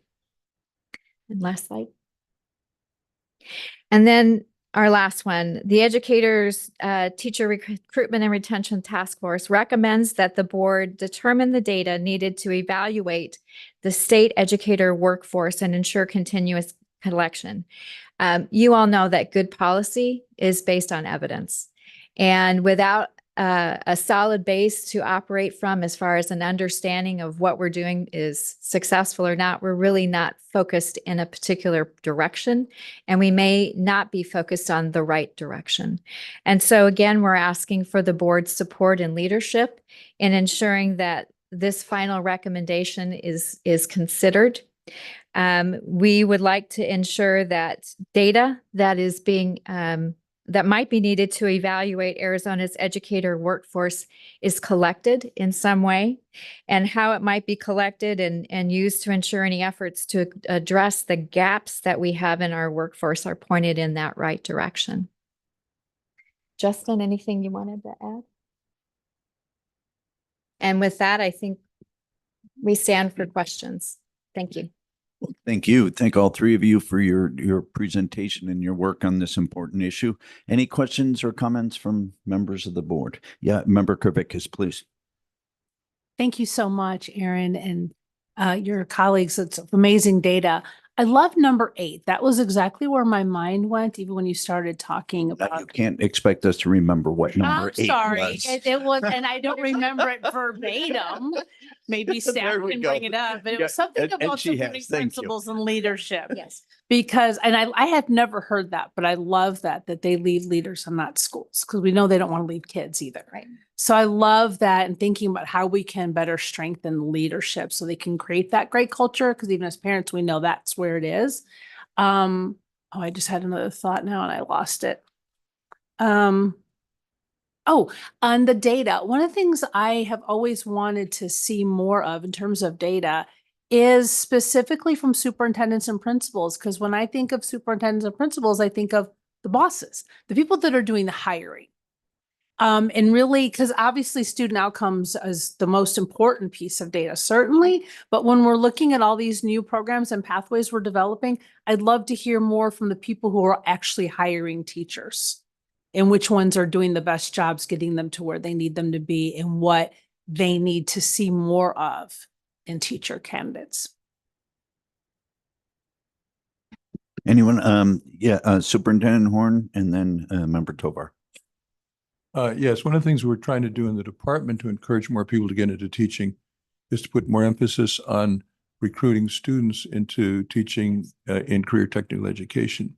We've had one problem which you guys may be able to solve for us, and that is there's an apprenticeship program, a state apprenticeship program that's administered by one of the economic departments. I don't remember. You might remember which one it is, but anyway, they're operating on legislation that says they can't approve programs for trained apprenticeships unless it leads to a higher than average salary. And so they've refused. We've asked them to approve teachers and police officers, and they've refused to do that. Our argument was that even though the entry salary isn't above average, once they get promoted to supervisory positions, it is. And the state is, as you have so ably said, the state is facing a horrible shortage of teachers and a bleak prediction for the future with, as you say, 70% of the teachers thinking about leaving, and we don't produce, compared to that number, the number of teachers we produce is tiny. And so we could be presented with an even greater emergency. So I would ask you to bring back to the governor's office the idea that this agency, which is under the governor, take into consideration where the supervisory position salaries are and permit those programs to include people who want to be teachers and police officers. Okay. Member Tovar? Thank you, Mr. President. Just also want to thank, the Governor Hobbs, for establishing this retention task force and, seeing that there was over 650 members that applied to be part of the task force. We know that the demand is high in regards to solutions that are on the table for not only us, but for educators and for each school district across Arizona as well, too. So this is a very much needed task force. I loved all 11, but I would say then number one, I would say stuck out to me as well, too, of having an educator advisory board. Having that continual feedback and insights to the governor and the task force is extremely critical. These are educators that are in the front lines day in and day out. They're experiencing things that could be a great asset in regards to implementing or trying out new ideas or best practices as well, too. Also want to thank you, the 19 members, but also Ms. Erin Hart and Ms. Celiana Chang as well, too, for your work and your tenacity. Thank you. Anyone else? Dr. Clay, please. Wonderful, amazing presentation. It hits to the heart of some of the challenges we as educators have. I just wanted to also say that the advisory groups are very, very important. We need to know first of all, we need to give the educators a voice. Sometimes they feel that they're being talked at and not being included. I know that where I'm at in Cochise County, we have a superintendent's roundtable, and we survey all the teachers, the community, et cetera, but we have a roundtable and advisory group for the teachers and for the community. What that does is give validation to the education system, because we know that education is not a spectator sport. Everybody has to play, but you got to provide those venues for the feedback, for the realignment, for the feedback again, and for realignment so that we can move forward. So I think that is so important. The other thing about the pay, I know people are tired of hearing that, but let me just tell you a story. I was in the military for 25 years.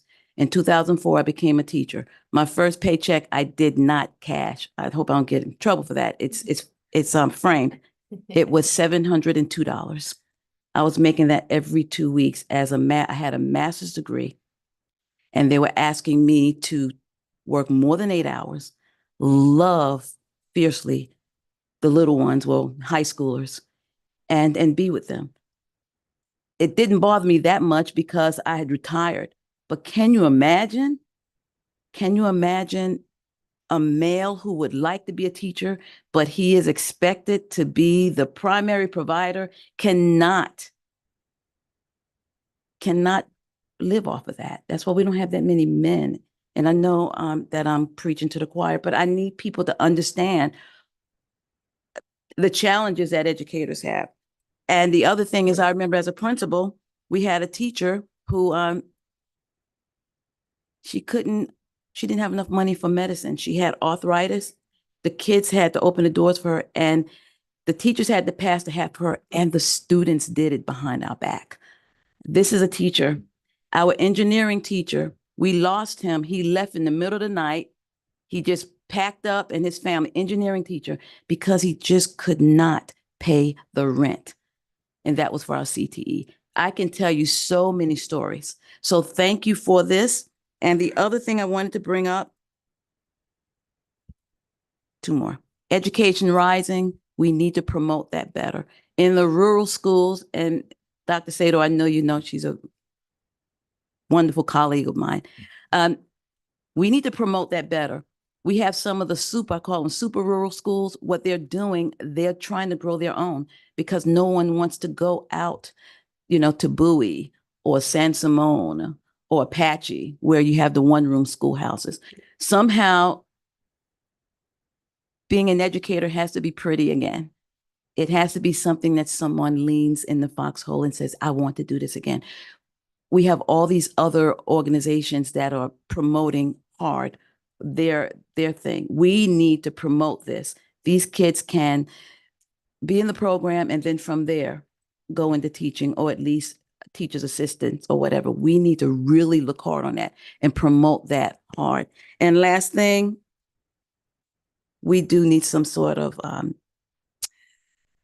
report that we look at every month so that this does not fall off the plate, that we get so engrossed in all these other things. This is the root to any fruit in education that we have. These things that you've just talked about, they can't fall off the table.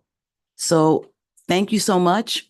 I love the presentation and I will be sharing it with a lot of stakeholders. Thank you. Thank you. Anyone else? Oh, yeah, I'm sorry. Member Clark, so sorry. Please go Totally ahead. fine. Be really short. Thank you so much for this report. I have the other report pulled up and your slides and presentation, and I'm really grateful for the work that the committee did. I just had a few quick questions on number 2, increasing salary and benefits. It linked to the 21-22 school year average salary for teachers in Arizona, which was $56,775. Do we have any more recent data, or is that the most recent, the 21-22?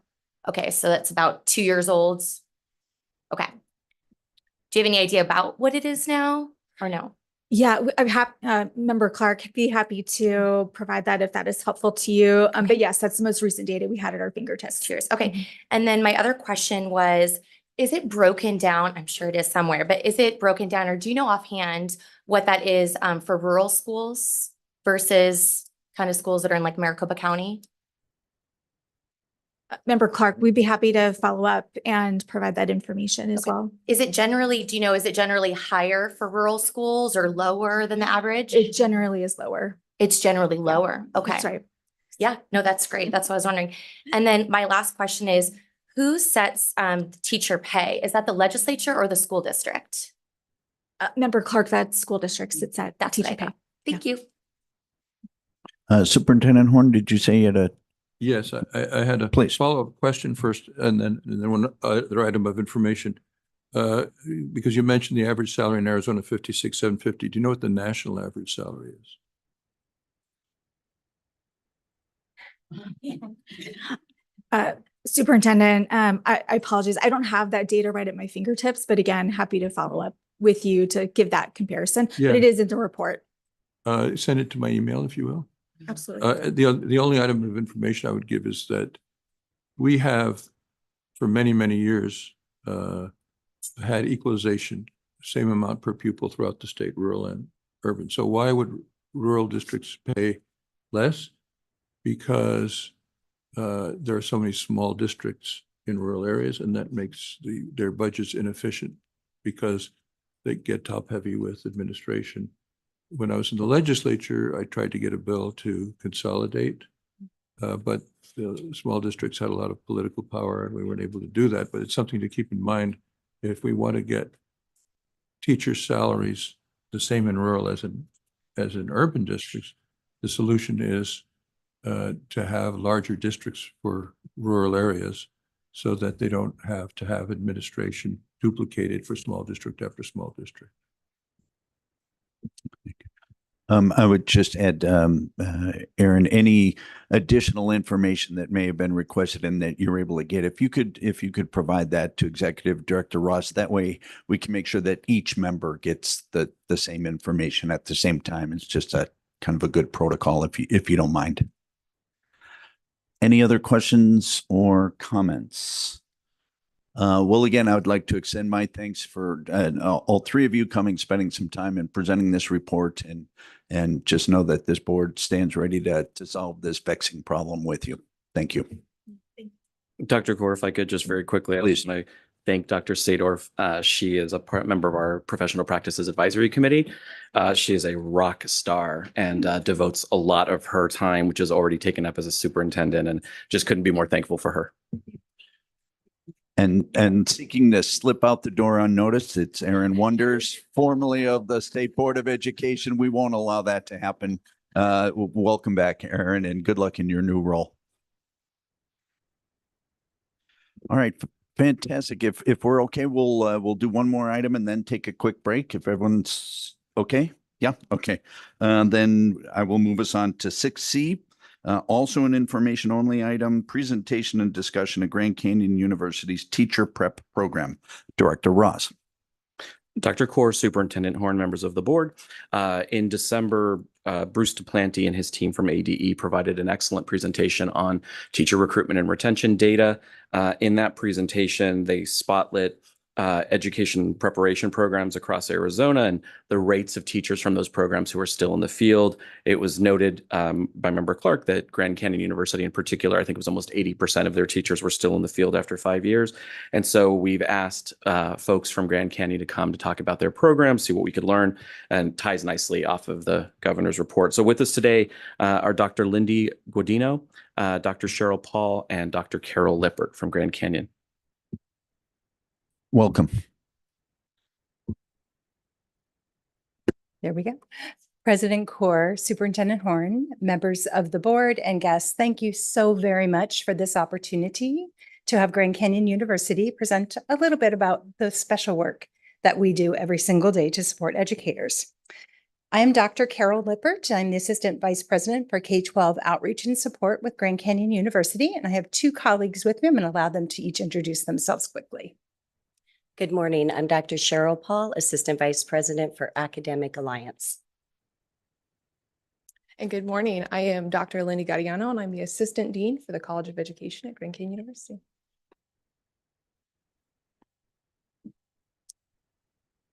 Go forward, not backward. There we go. There we go. We believe that GCU truly is different. And the data that was shared with the board in December, we believe supports that belief. The higher retention of the GCU graduates, in our opinion, is due to some very specific actions taken by our university as we develop initial programs, support our pre-service candidates, and follow up with our in-service teachers. This presentation is designed to just outline a few of those services and supports. On this slide, you'll see that Grand Canyon University is proud to be located in the heart of Maryvale. We're a private Christian university that serves both traditional ground students and non-traditional online students. We have over 50 academic programs just through the College of Education alone, and they are available via both traditional and online educational pathways. We have matriculated over 80,000 graduates from Grand Canyon University's College of Education since 2009. I'm going to turn the presentation over to Dr. Paul, who will share some other information. President Core, Superintendent Horn, board members, thank you. Thank you for everything that you do in the educational landscape. We truly appreciate your hard efforts and your work. I look forward to briefly sharing with you 3 programs that we have at Grand Canyon University that we believe uniquely support the services and the needs of the K-12 pre-K ecosystem. First, advisory boards. Advisory boards give us the opportunity to understand the current needs within the educational landscape. We have advisory boards whose purpose it is to provide strategic guidance, expertise, and diverse perspectives to help GCU navigate challenges and make informed decisions as we move forward. These boards ensure that GCU understands the current needs of our educational partners and allows us to innovate to support those ever-changing needs. We've got the College of Education Advisory Board, which is comprised of over 80 local and national educators. We have the President's Educational Advisory Board that is made up of 24 currently seated superintendents. They meet with President Mueller each semester.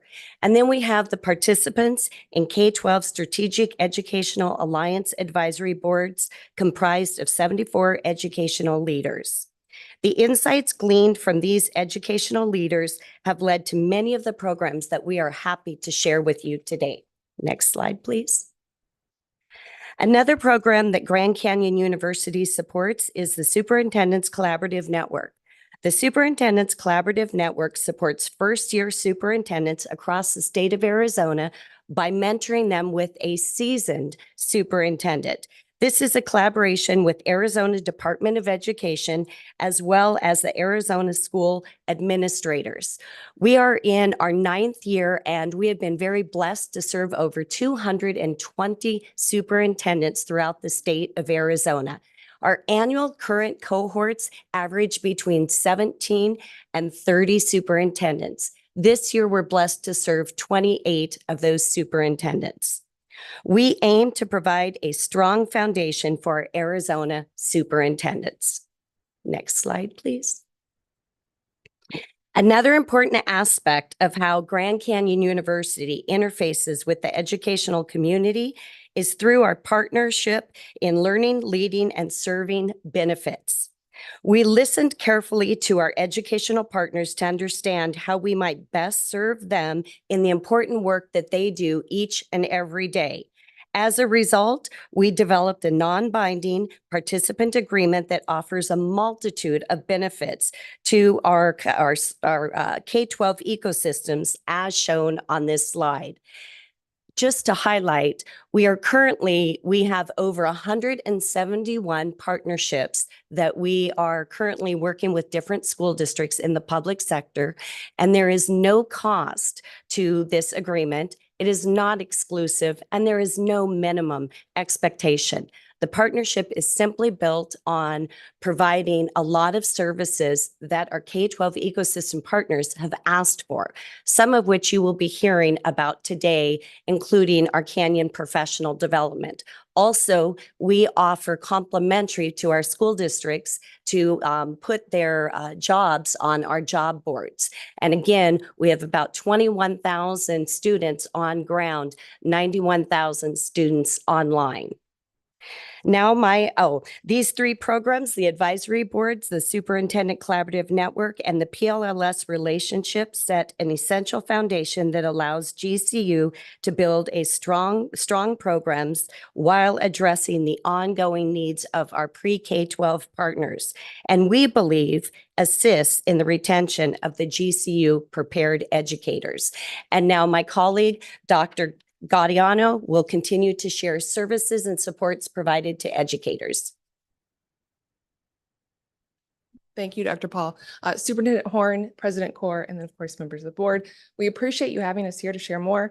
One of the things that sets us apart is the platinum level of service we provide for our students. We set a foundation of support that extends between their first day with their GCU courses all the way to the end, and then of course, when they're an alumni.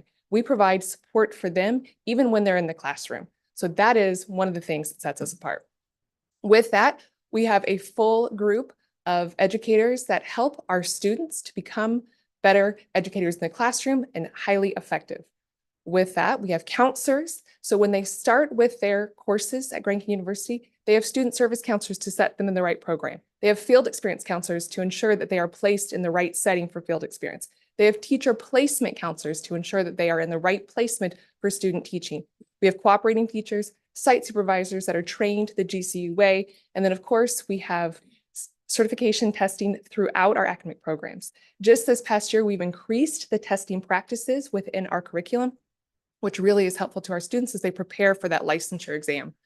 At the end, of course, we have multiple opportunities for embedded field experiences. We truly believe early and often. So what that means is we want our teacher candidates to be in the classroom earlier and often throughout their academic program to ensure that it's the right placement for them. After then, of course, they complete their academic program with us. We have something called the GC Pledge and Promise, which I'll get into in the next slide. We have our Canyon Professional Development. We have YouTube channels. We have LinkedIn newsletters. We have Teaching in Purple blog and the Top of the Class podcast. Both of these are something that we have a high number of alumni and then current student participation in. This is where they can truly learn more about trending education topics, but also then be a guest. They can contribute. They can have a voice in the conversation of education as a student and as an alumnus. We also then have the Canyon Center for Canyon Education that you'll hear more about later. Thank you. Next slide. So the College of Education Pledge and Promise. For over 60 years, Grand Canyon University has been a teacher certification college of teachers, right? We've prepared future teachers. With that, we have a pledge. This ensures that our students understand they're entering into a profession. They're going to be lifelong learners, and they are representative not only of the college themselves, but of the university.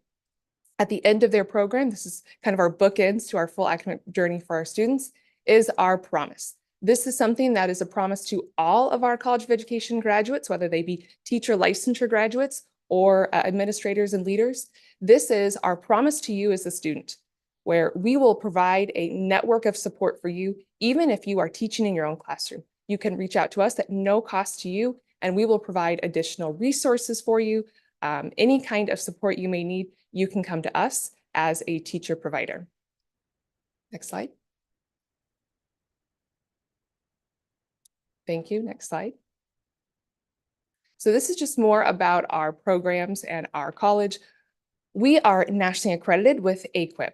Many of you are familiar with AQUIP as you voted just last month to partner with them, so we appreciate that. AQUIP is, of course, one of the 2 leading education preparation provider accreditors. We were one of the largest institutions very early on to be accredited by AQUIP, and we are still very proud to be a partner of theirs.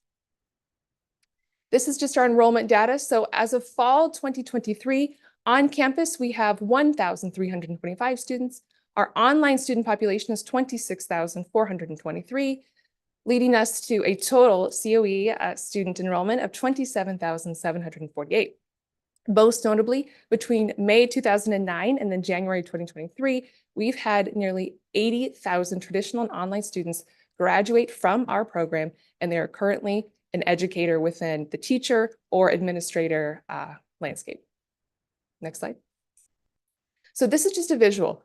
As I shared before, we really encourage that early and often, but something also that we encourage is our earning and learning. So we have so many of our students that come to us, they're already in the classroom, whether they're a teacher of record, they are a paraprofessional, they just need that teaching certification. So we like to provide innovative ways and pathways that they can become certified. And those are some of those that are seen right there. We have our Canyon Leap to Teach up on the right-hand side. Dr. Lippert will share more about that in just a minute.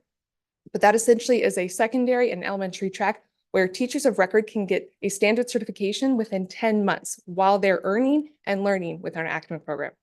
We also have our Arizona Alternative Teaching Program, Arizona Substitute Teaching Residency, which I'll share more about in a minute, our Arizona Student Teaching Intern Certificate, and then Teacher Associate Residencies. Again, these are all pathways we provide for students who are already in the classroom. So they are earning and learning while they are completing their degree with us that leads to a standard certification. Next slide.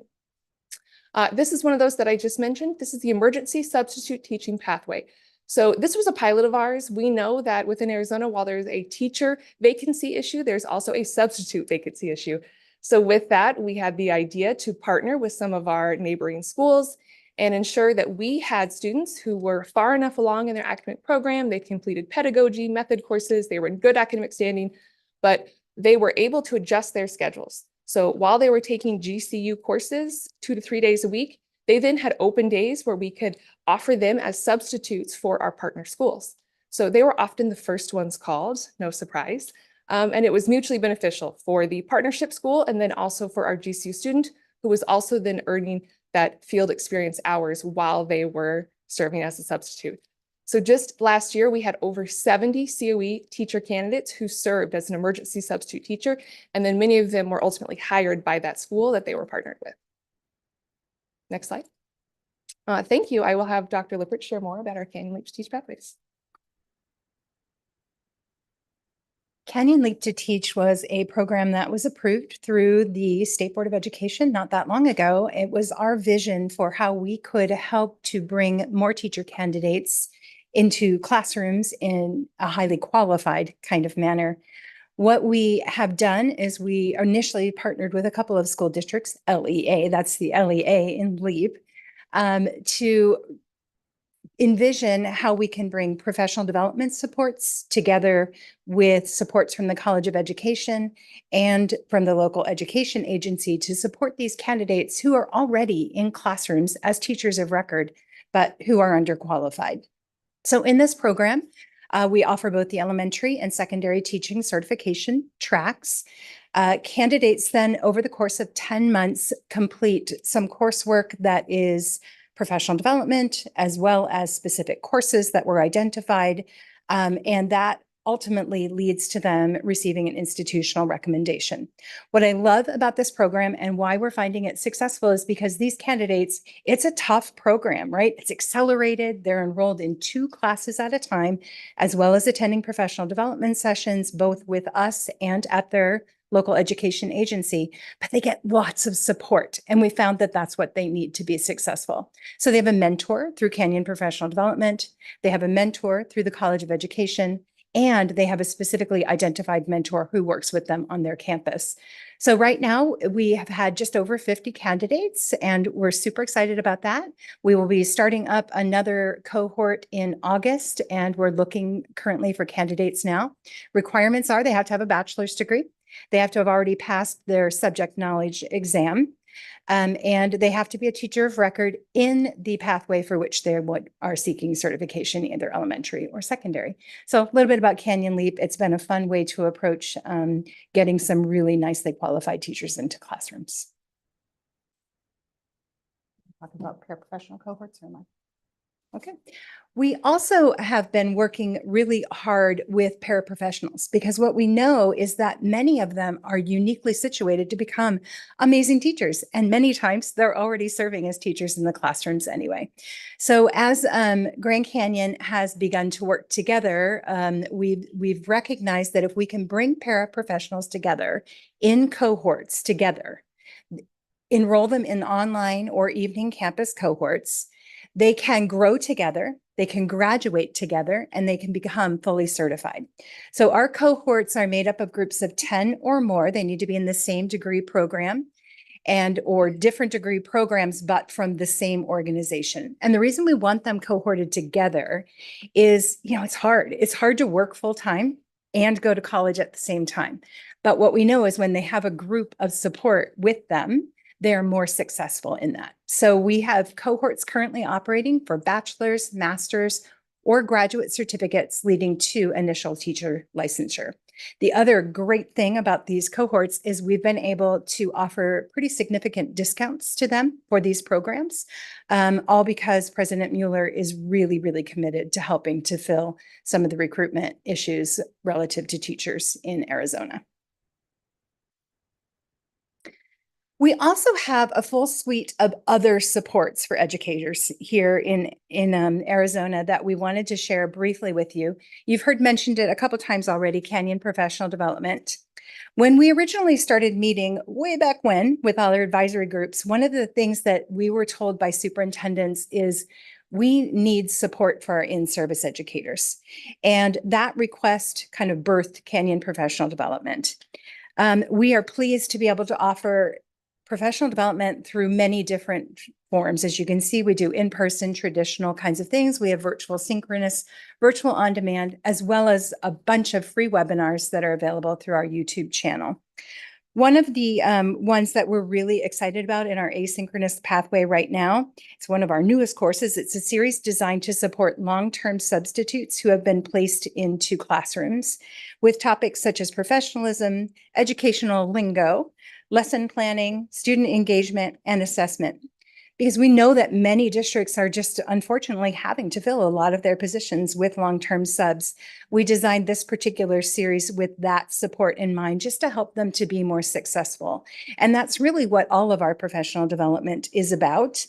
And then the free videos that are available on YouTube, we actually birthed our YouTube during COVID, when we quickly realized nobody knows how to do online education, but guess who does? Grand Canyon University knew how to do online education. So we started our YouTube channel with that in mind, just kind of helpful hints and tips of how do you do this thing called online education? How do you transition from an in-person to an online classroom? All of those kinds of things. It's met with a lot of success. And so we've continued that with more videos and just helpful tips and hints about how to serve our students here in Arizona classrooms. Next slide, please.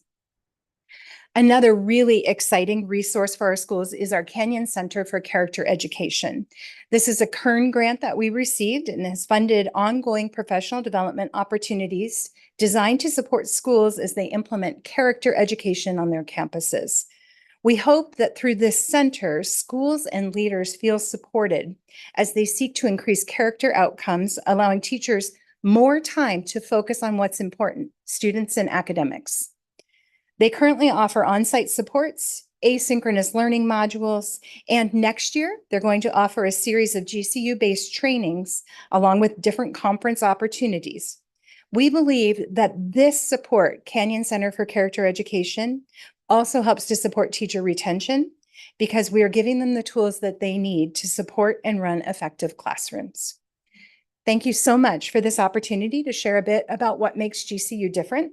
We truly do appreciate the opportunity. And at this time, if you have any questions, Lindy, Cheryl, and I would be happy to answer them. Well, thank you. Thank you very much for that report. And I'll turn to my colleagues to see if anyone has any questions or comments. Superintendent Horn, please. Yes, one of the things that I've always admired about Grand Canyon College is that you place students in classrooms I think, if I'm not mistaken, the second semester of their freshman year. And we've surveyed teachers and principals on the quality of preparation they get in higher education to be teachers. And the really stunning result we got was that very high percentage, both of teachers and principals, say their education was too heavily theoretical and not enough practical to give them the skills to teach. And so I think your model is very good for dealing with that. But during your presentation, it caused me to wonder, does this apply also to the online students? Superintendent Horn, yeah, thank you for the question. You were absolutely right. So many of our students, if they are properly vetted, of course, their fingerprint clearance card, they do start their field experience earlier in their academic program. And that is, again, just with early hours. That is observation, that is visiting the schools, that is interviews with teachers. But then, yes, they do complete some of those hours within the classrooms, that hands-on learning throughout their academic program. Your question was about our online learners, and I am happy to report that our online curriculum and our ground curriculum for our students is the exact same. So we have something called a centralized curriculum where whatever assignment our students may be getting in the online form, they're also receiving on the ground form. So of course, our ground faculty can adjust it so they can make maybe an essay into a presentation, but all curriculum is the same and all requirements for the academic program, including field experience, are the same for both that non-traditional and traditional teacher placement route. So the online students do go into the classroom just as the other students do. That's Absolutely. Good news. Thank you. Yep, they have the same requirements for field experience. And yeah, Member Meyerson, please. Thank you. Thank you so much for the presentation. 2 questions. Executive Director Ross, could you tell me again the statistic that we sort of settled on and exactly again in our last board meeting of what makes Grand Canyon different compared to the other universities? President 80% Core, or something. yeah, Member Meyerson, it was, this was data provided by Bruce Duplanty's team from the department, and it was retention data for teachers at different increments. It was like 3-year and then Yep. 5-year. And it was, I think, 79% for GCU was, teachers were still in the field after 5 years, After which was 5 the years. highest percentage. Yep. So it's remarkable. And, I listened, very carefully to your presentation. If you were to just sort of, I heard sort of support and practice were sort of the two kind of key components. If you were to sort of sum up what allows for that statistic at kind of collectively, as you've just sort of, I know you could say it's all the different programs, but curious sort of how you would sum up what allows for 80% of GCU teachers to stay in the profession after Sure. 5 years. So Member Meyerson, thank you. I like to think of it as the 3 Ps, right? And that's people, programs, then processes. So we do have a wide network of students. And with that wide network, that isn't just here local, as you mentioned, it's clearly across the nation. We have to have processes that really help our students to stay informed and truly get the practice they need. All of that has to be coordinated somehow in the back end. So those are our processes. Our people, of course, are first and foremost, just because they're the ones who I mentioned are that strong support system from start to finish.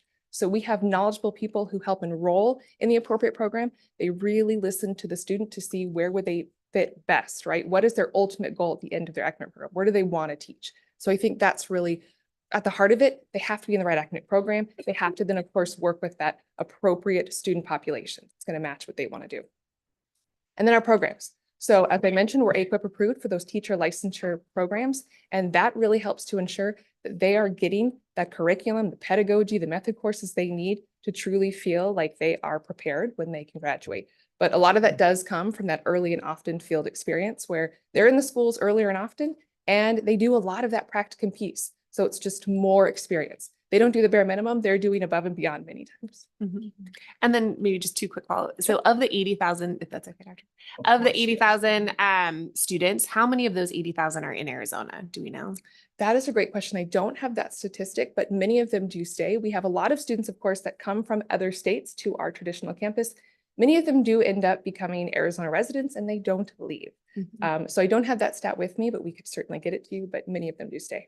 Got it. And are you doing any additional tracking of retention? So if the statistic that we looked at was 80%-ish, staying past 5 years, are there any other stats that you guys are tracking to show retention, or whether it's 3 years, 5 years, how many people, what sort of survey results from the students of why they're staying? Do you guys have any of that information? Yeah, great question. We don't have that for you now, but as part of our commitment to AQUIP, that national accreditor, we also have to provide some of that data. So we do track that. We do extend our communication with our alumni much past that 3, 5, and 10 years, just to ensure that they're still in the classrooms. If they're not, where are they? And then we have recently increased that data just to ensure that we have that information to move forward and make the appropriate changes. Great. If there's any additional data you have on like the feedback you're hearing from the students on what is causing that 5 year, I would love to see that. Absolutely. Great. Thanks. Vice President Haley. Thank you all so much for your presentation. I've been to GCU a few times and I'm really impressed by what you all are doing to prepare the next generation of educators and leaders. Just a question about the induction process. Do you have individuals that are on site at your partner schools that are providing observation and that hopefully then provide that either to the mentor teacher, to the student, or bringing that back into the classroom in the academic setting? And if so, could you please describe a little bit of that? Yeah, Vice President Haley, we absolutely do. So we have something called a site supervisor, and they are assigned, they are trained with that GCU, which just means they understand our academic program, they understand what students have already completed in that academic program, but then they're required to complete those evaluations for those students. And this extends, of course, to our online students as well. They are assigned a regional site supervisor too. That site supervisor goes to visit them in the classroom where they're at with their cooperating teacher to ensure that they are doing everything they should be doing. They're completing their lesson planning. They have the adequate support they need at that school site. And then, of course, from GCU and the College of Education as well. That's great. As far as like the different learning environments that sort of your student educators are going through, can you tell us a little bit about the types of school partners that you have? Are they district? Are they charter? Are they low income, well-to-do, rural, urban? And sort of what that experience is like for those educators. Absolutely. So the short answer is yes to all of those. We like to ensure that our students are fully prepared to work in whatever education setting that they're called to teach it. So that could mean Christian education, that could mean public, it could mean charter, could mean private. We partner with over hundreds.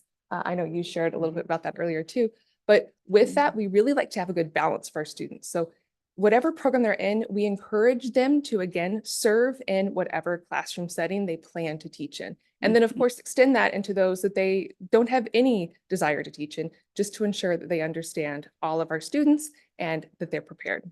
That's great. Well, that's it for me for right now. You want to share more? Well, if Oh, I may. yeah. Yeah, please. All of our advisory boards that represent public charter, Christian, private, homeschool. So again, we're constantly getting feedback and looping it back out to all the practitioners within their current ecosystem. That's great. Thank you. Please, Member Meyerson. you bet. Member Haley just made me think of one more question.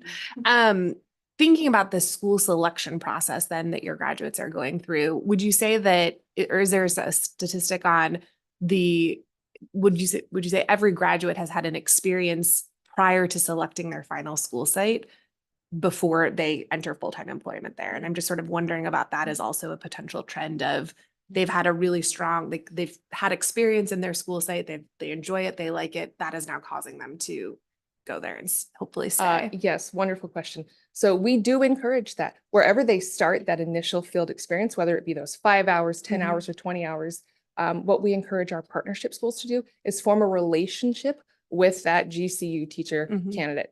And we have found that works. So if our GCU students feel like they are welcomed into that school setting, even if it's the principal who happens to greet them and then walks them to that classroom, that our students are more than likely going to feel like they're a part of that environment. They want to stay, they want to work within that school site because they feel welcomed and they feel like they're already an employee.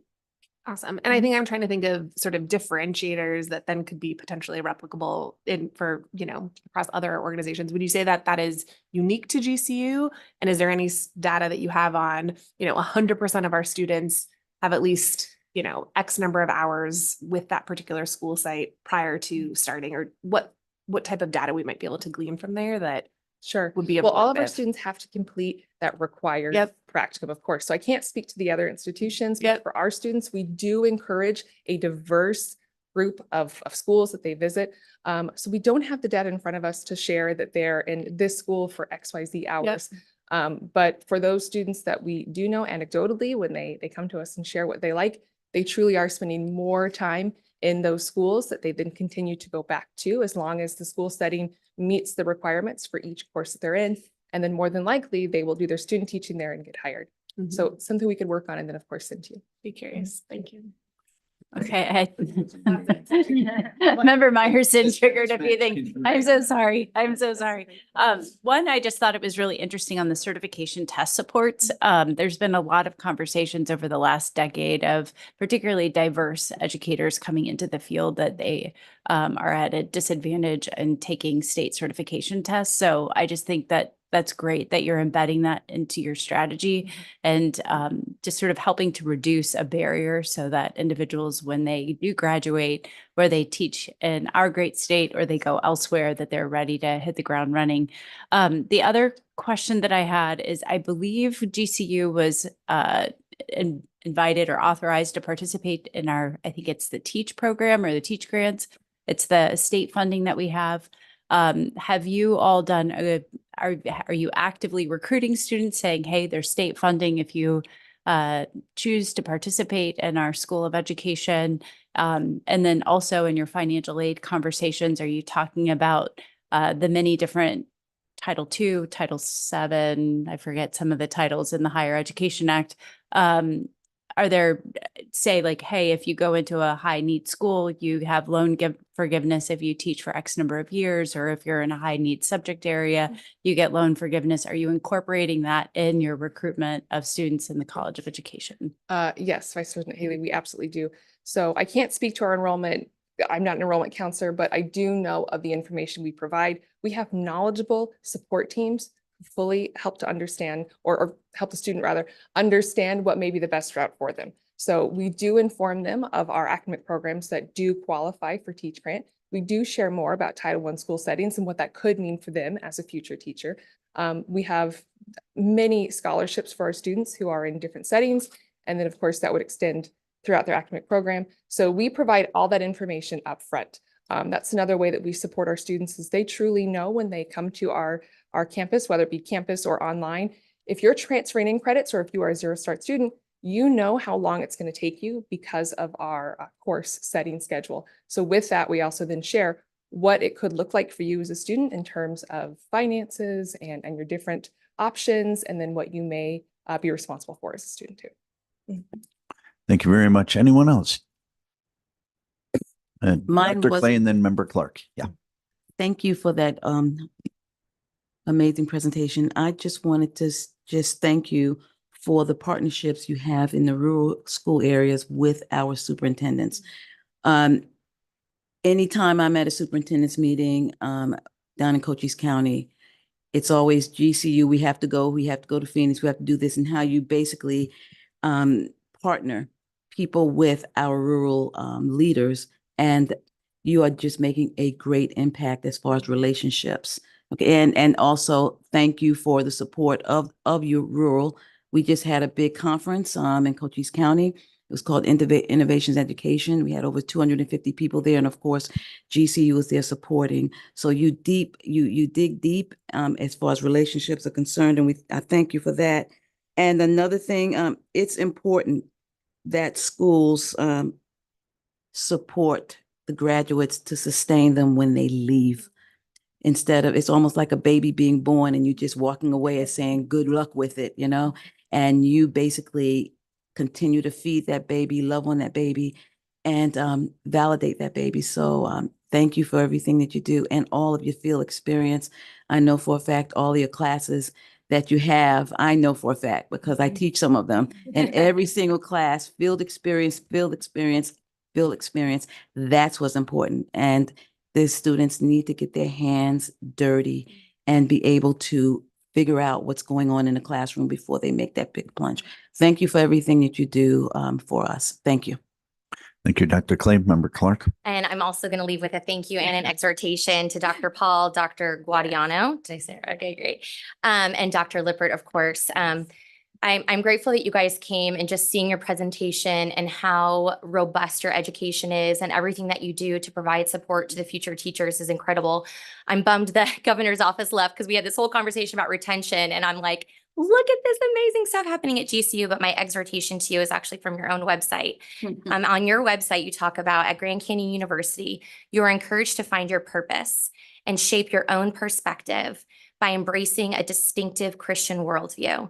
This means that we not only integrate faith in our curriculum, but also in our actions we take to positively impact our community. And I know you talked about your 3 Ps, but something that makes your students different and your graduates different, and even the 3 of you, is your commitment and your calling to your work, to the College of Education, to the schools here in Arizona, public, private, district charter, whatever it is, and to the future teachers. And that's because of your love for Christ. So thank you so much. We are so blessed to have you in Arizona. Anyone else? Well, thank you very much. I'd echo my colleagues' remarks in thanking you for your wonderful presentation, and congratulations on the great work being done. Thank you. Dr. Cordes, very quickly, I'd be remiss if not thanking Dr. Guadiano for also being a member of our PPAC and our Professional Practice Advisory Committee. And then just giving a shout out to Dr. Lippert, who's one of my favorite bosses I ever worked for. What office are you running for? Executive Director? Well, no, he can't. You're right. He can't leave us. Yeah.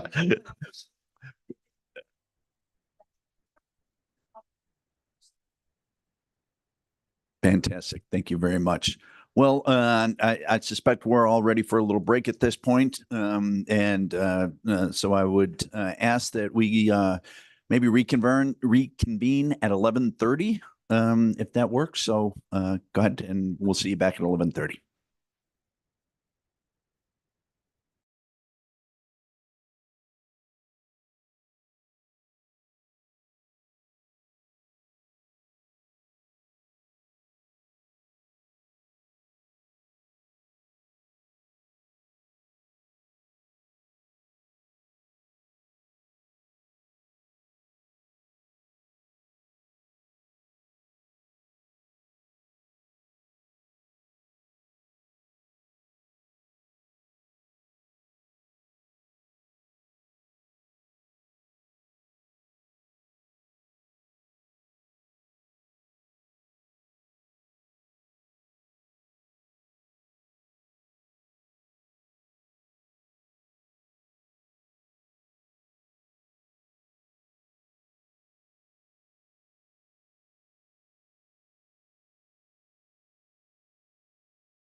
colleagues.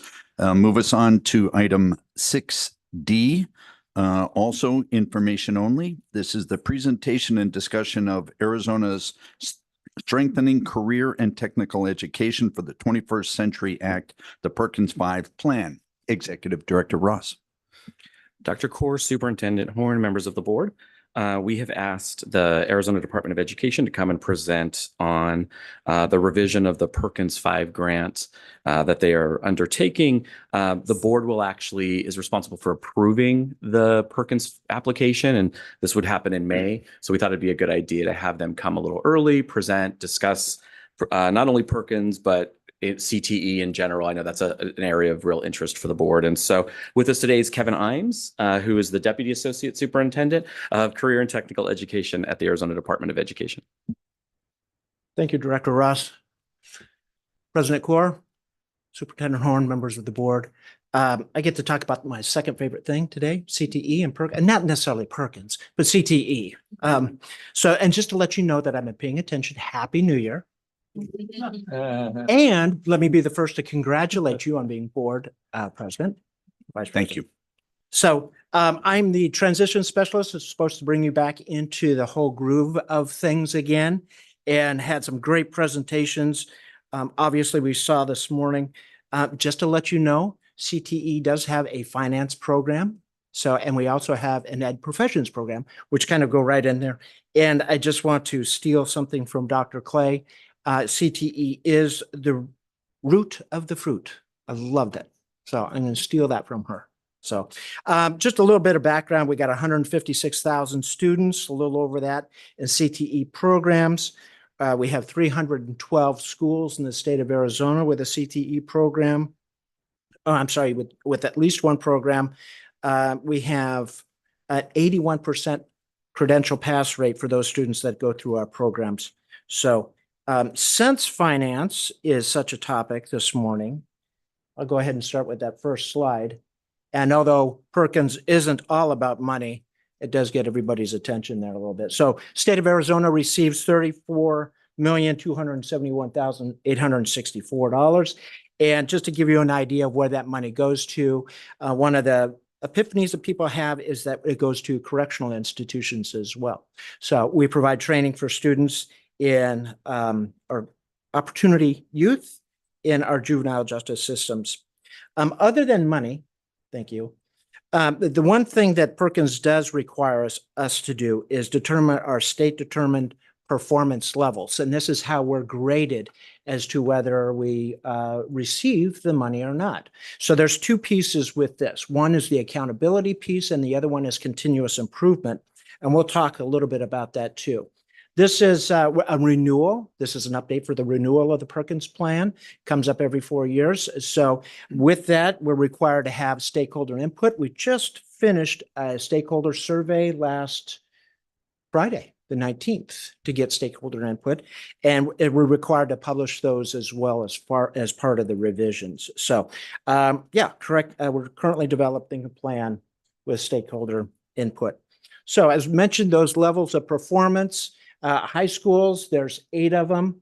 The community college, there's 3 of them for which we measure our performance. And the one thing to keep in mind here that is performance is measured on those students that have concentrated in a program.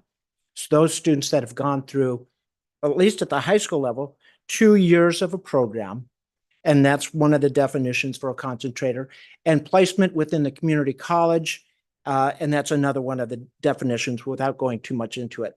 The other thing with those concentrators, to establish the threshold for which we're going to make continuous improvement, we have to create what's called a performance floor, and we take the prior 2 years in order to be able to make continuous improvement on that. There it is. Okay. So the first one for high school students is graduation rate. You can see there's a trend there. We don't have the measures in 2024, as we haven't gotten that yet. We're still waiting a little bit for the state average for graduation. But you can see those students, that, again, that have concentrated, gone through 2 years of a program in CTE and have graduated. The graduation rate for this one, actually, it's 96.03 for the 2003.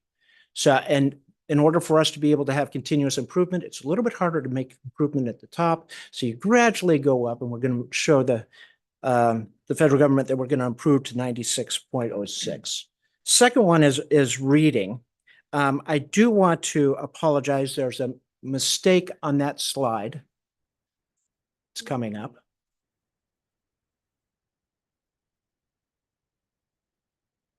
Yeah, there we go. Oh. Sorry, when it's a PDF, it's. We actually don't have the 24 data for reading placement. Sorry, I think it's. And that concludes my presentation.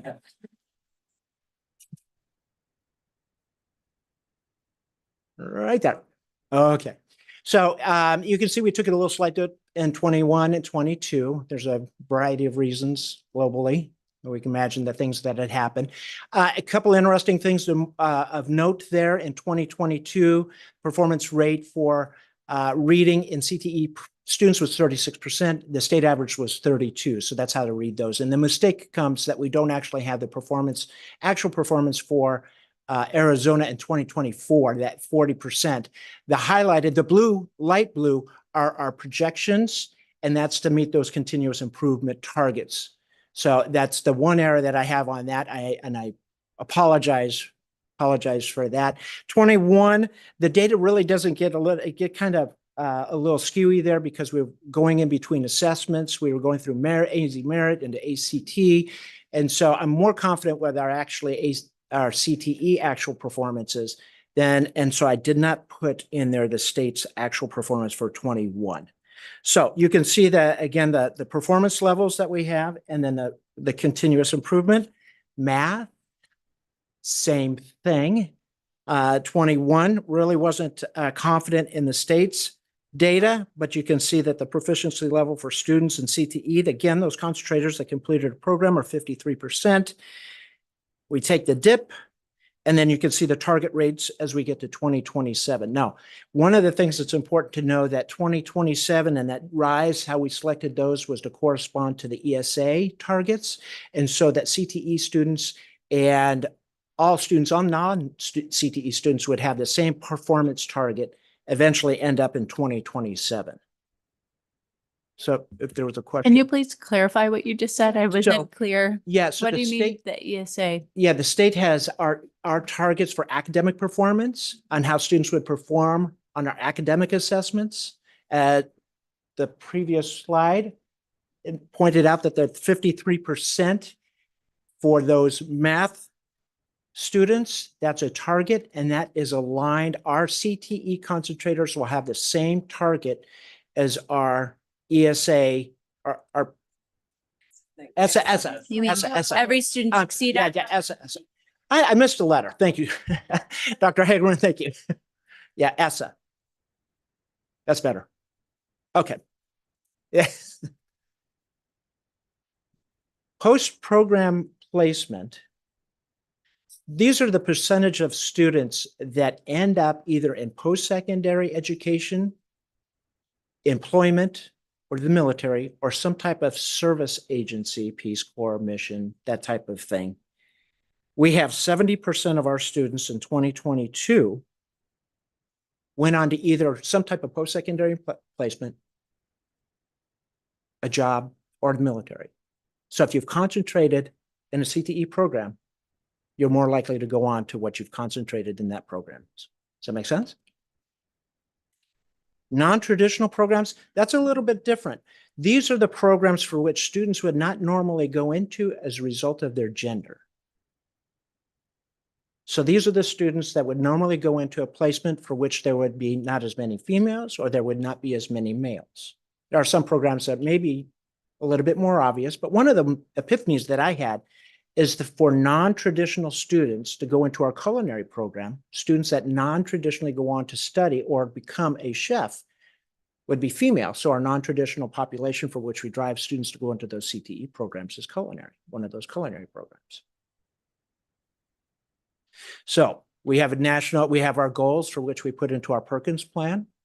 And you can see continuous improvement as there. And again, and then industry recognized credentials. Those are the ones for which, again, the concentrators are used. So those are the percentage of students that will receive a credential after they've concentrated out of a program. Right now, the number is much, much, much higher. And we're changing the definition. We're changing the denominator. Right now, we have upwards of 70 to 80% in that range. But now we're going to measure all students that have finished a program, not just those that attempted to take an industry credential. Big difference. In the past, those students that would just take an industry credential, they just attempted to take it. Not every student that completes a program takes an industry credential. Now we're changing the definition. You have to take an attempt an industry credential if you've concentrated a program. A little bit different. And then the last slide for that, at least for some, oh no, I got two more, I'm sorry. The technical skills assessment. This one changes a little bit as well. Right now, not every student that concentrates takes what we call a technical skills assessment. Students are, teachers are a little bit more subjective in who takes the test. Right now, we're forcing everybody to take the test that concentrates in a program. So in the past, not everybody would. And now we're requiring everybody take the TSA at the end of their, as a concentrator in the program. Community college, those indicators haven't changed. We've talked to some of our stakeholder groups in regards to the post-secondary education. They are still on a trajectory of continuous improvement. We haven't changed any of the definitions. We haven't changed any of the denominators. So that measurement, they should be still measuring the same way that they have in the past. A little quirkiness with the community colleges that, as you can imagine, the vast majority of students that are in a CTE program in a post-secondary institution are at Maricopa Community College. So usually how Maricopa does a lot of the other community colleges, that they get lumped into this as well. Now we can break it out by community colleges and see how they do, but for our sake of the Perkins plan, we set a goal for every one of the 10 community colleges.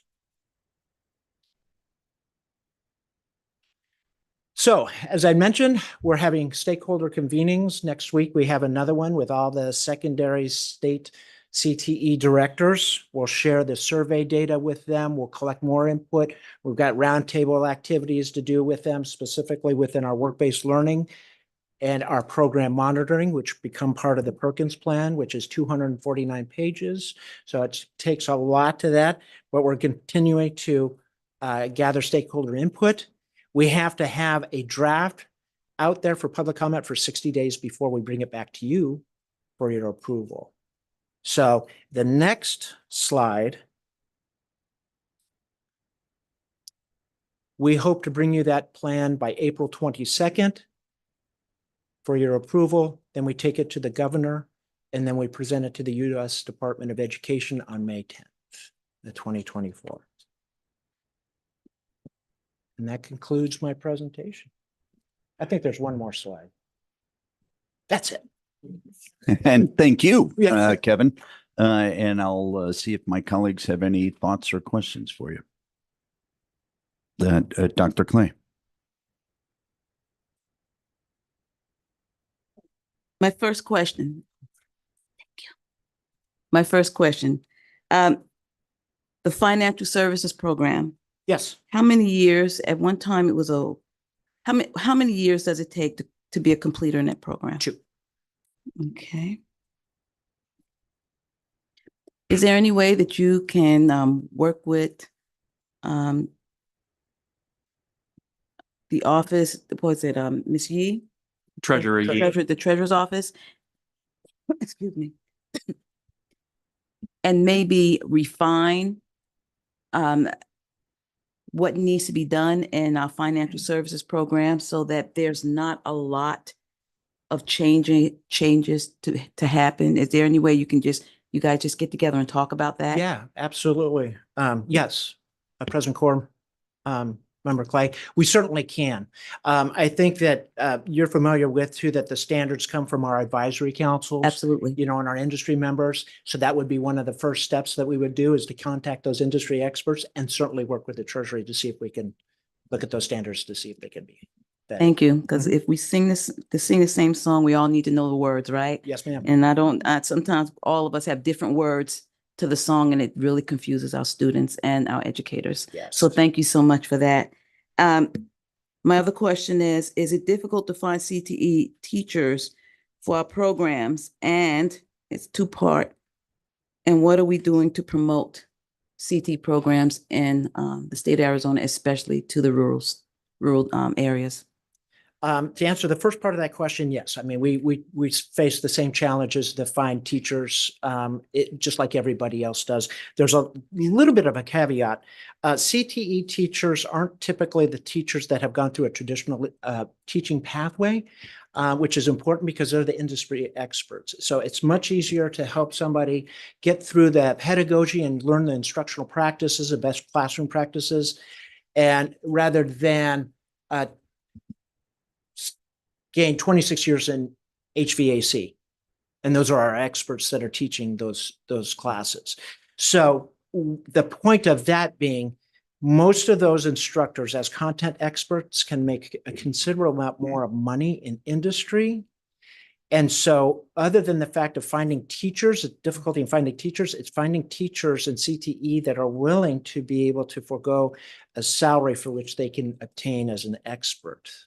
So you would say that that is a challenge. For example, an engineering teacher, an engineer gets paid a lot of money, and to become a CTE teacher, and just like I was saying before, we lost 2 engineering teachers because of pay.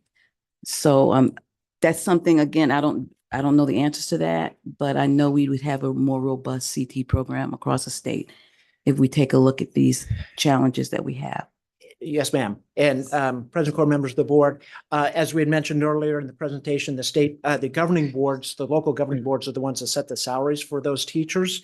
And so, and as you had mentioned too, the way that we trickle down into the decision makers, helping them to understand that their graduation rate will go up if they're participation in CTE, which means that they may need to pay teachers or assign their limited resources in a different way at the local level. I wanted to come back to you with the rural too, because we have 14 different CTEDs, career and technical education districts throughout the state of Arizona. We have a consortium of those 14. All 14 are very active in the consortium. We meet once a month. Listen to me. They meet once a month. I was a superintendent for one of those CTEDs. They meet once a month to articulate and find out the best practices and just articulate with each other and collaborate with each other. But rural communities are really on our mind as well. We need to make sure that we cast that net wide and capture everybody throughout the state. I just want to come back to that question too. Thank you. And my last question is a Perkins question. Yes, ma'am. Okay. I know that directors have a lot of problems when they input the information for their grant, and then it goes back and forth, back and forth.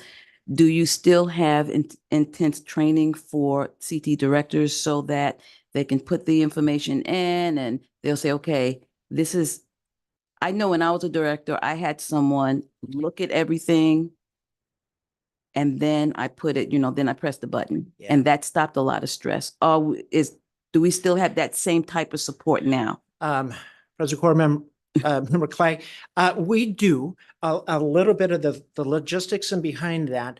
CTE doesn't manage the grant management enterprises. We don't manage that. Okay. And so that's a whole different unit other than CTE. So when those local directors are submitting their grants, those grants actually go through CTE, but they end up in the grants management enterprises system.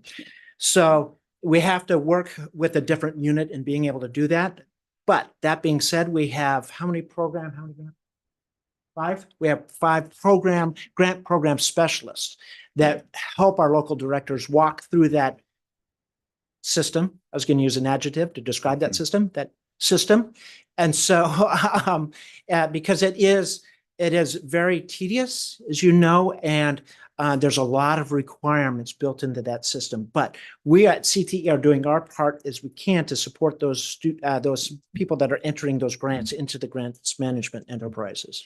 Thank you very much. I just also want to make a statement that most CTE teachers, they do go on to be in Teacher of the Year, et cetera, et cetera. These are some amazing teachers. They are teachers who are coming out of the industry, and they already have the skills of teamwork and loyalty and all these other things that are very important for our students.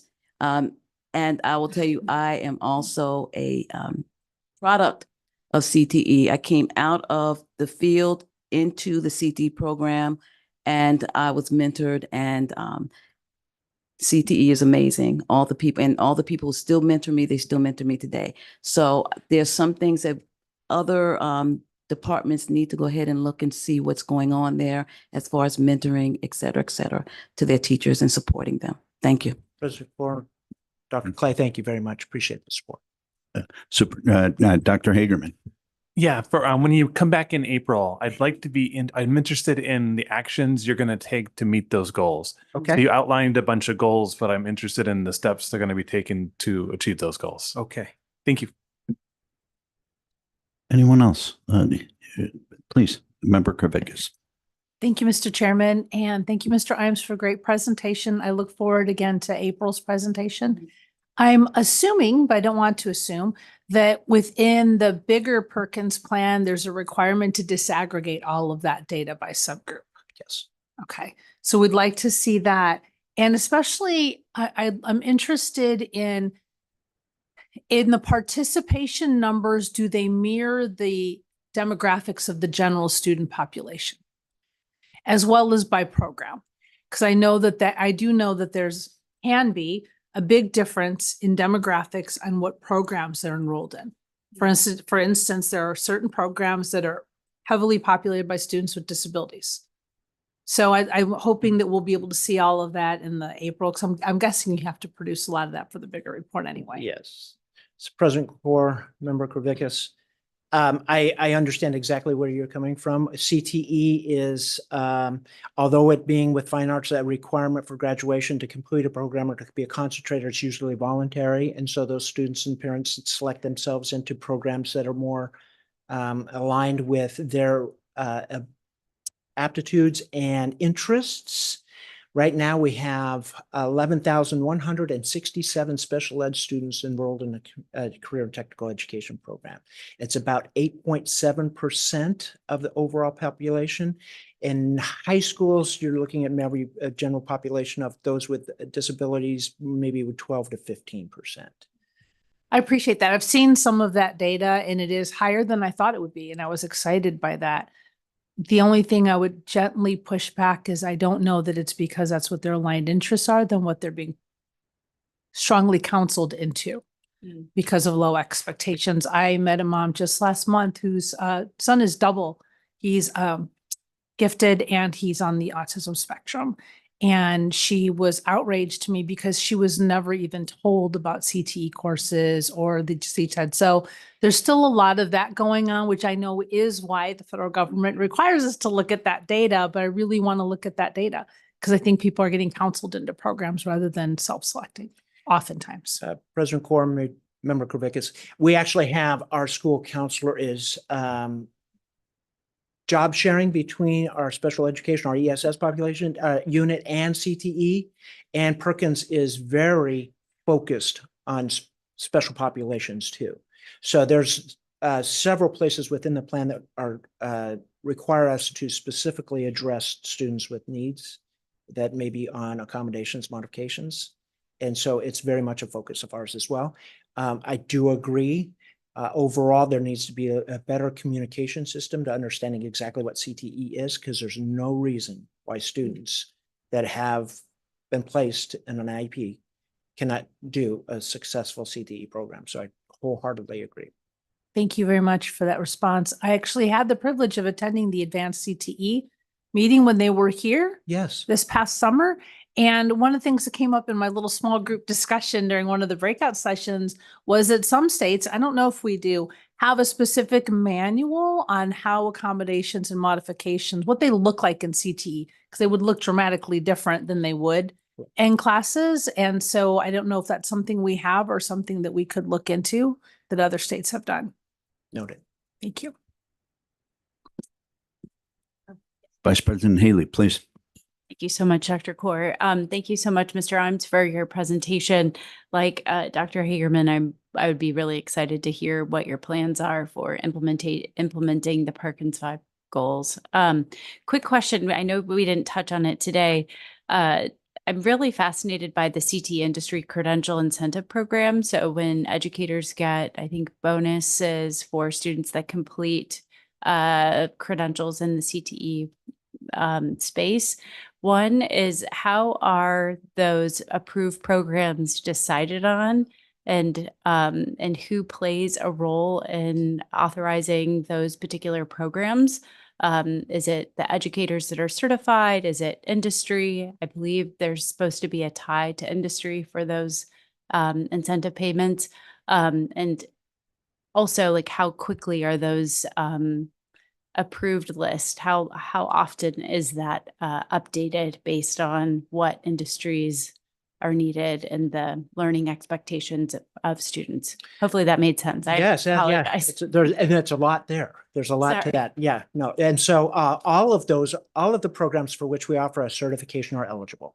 So there's not one that's one certification would receive the, I'm sorry, President Kaur, Member Haley, wouldn't specifically receive the incentive funding, and one would not. And so any program for which there's an ADE approved CTE certificate is eligible for receive that funding. It goes back to the district, and the district can be able to use that funding however they want. A lot of times it's been placed back into certifications and help students pay for those certifications, so the burden isn't on our students to pay for those certifications. Part of your question, the comment is how often that is done. That's done every 2 years. We have a relationship with the Office of Economic Opportunity and ACA. And so every 2 years, our programs are based off of the economic indicators. And again, through our advisories that we have 2 different advisory groups. One's those that are for program monitoring. They go out and they monitor our programs and looking at making sure the standards are implemented. And there's another vetting committee that approves the standards themselves. So we look at those, the Department of Labor, the OEO, economic indicators for those industry trends. If there's not a program for which we've already have developed, then we look at those. But it's on a rotation every 2 years. Thank I you. think I hit it all. And I think the last part was, like, who serves on that? Is it the educators themselves? Is it industry? Is it other leaders? It's industry. All right, industry advisory councils, yes. And so, yeah, we're not the experts within a particular field, and so we draw upon our advisory groups. Yeah, and those are the industry experts. Anyone else? Industry incentive. Yes. I just wanted to mention those industry incentive fund that was from Governor Ducey, and those have expired. Oh, it has. Yeah. Oh. I have a couple of thoughts and questions, but anyone else? No? Okay, very good. What my friend Kevin failed to mention is he served as a CTED director in Yuma, Arizona. Where every day, it's a great day. The sun is always shining. To be a Matador. Absolutely. Kevin, thank you for that. And I have a very much a keen interest in this topic. About $34 million, Perkins. Yeah, it's a big number. Super big number. We requested some data, some information, and we found out about 7% of what total funds went unspent. Does that sound about right to you? Unspent, meaning that they hadn't been allocated or they're Returned. Unspent. No, technically we have a period of time for which the funds can roll from one year to the other. And so we haven't, those funds have not been pulled back. So we're still working on spending the funds and catching up and doing the rollovers from year to year. So I'm not sure that the 7% were unspent. Maybe that comes back to us, but we reallocate. Yeah. So we reallocate funds every year. So 7% of funds, because we requested this info, and when I say we, it's the Arizona Community College Coordinating Council. About 7% of funds were unspent. And I'm sorry. State is redistributed post-secondary. So what you don't spend in post-secondary, it's back to the state the next year, it's redistributed. Yeah. Does that make sense? Come on up to the microphone just so folks from a Yes. distance can. So I'm Gina Schmitz. I'm the grant supervisor under Kevin. And when the funds aren't spent by the post-secondary, those funds roll back into the same post-secondary fund and they're reallocated at the same percentage the following year. Not necessarily post-secondary, just in general. Well, it's all of them are reallocated. So if secondary schools don't spend their money, then it's reallocated to secondary. If post-secondary don't spend theirs, it's reallocated to that. If it's not spent within a certain duration, it rolls back to the state to spend on additional things. But we do spend all of our CTE federal Perkins funds. None of it has ever went back to the federal government. What would those additional things be? We provide, And a total dollar amount, and what were they spent on? well, we have set asides right now for state leadership funds, which we're working with WestMec to provide Premier Series online for our rural school area teachers. We have what we call a CTE innovation grant. And districts can request funds to do innovative projects that could be replicated by other districts. So those are some of the other projects that we do. We offer some programs with non-traditional students that people advocate for us. So those are other things that we do behind the scenes at the State Department to support CTE around the state. And what would that total dollar amount be that's being done behind the scenes? Well, by Perkins allocations, we can do up to 15% of our allocation to do administration, state and leadership, state innovation, provide money to the state school for deaf and blind, any state institution or correctional institution. Those are our, So what we do. 15 is the maximum. Is that what is spent? Is it I less don't than that? honestly- I don't have that dollar amount. Okay, Bobby would be the better one to give us that. I do. okay. Oh, you do? There you go. There you go. Thank you. So our innovative programs is 774,000. Administration of 1.6. State leadership 1.8. 1.8. And yes, 1.6 for administration. Break that down a little bit for me, Kevin. so that would be salaries, benefits, those types of things within the department itself. Okay. Part of the reason I ask is it's part of that. I've been through a couple of these reauthorizations, and I know, speaking on behalf of community colleges across the state, we're a little bit dismayed at the breakdown between secondary and post-secondary. Nationally, that average is 37.6% go to post-secondary. I've shared these figures with you. Yes, yes. In Arizona, it's 18%, which puts us in the bottom 5.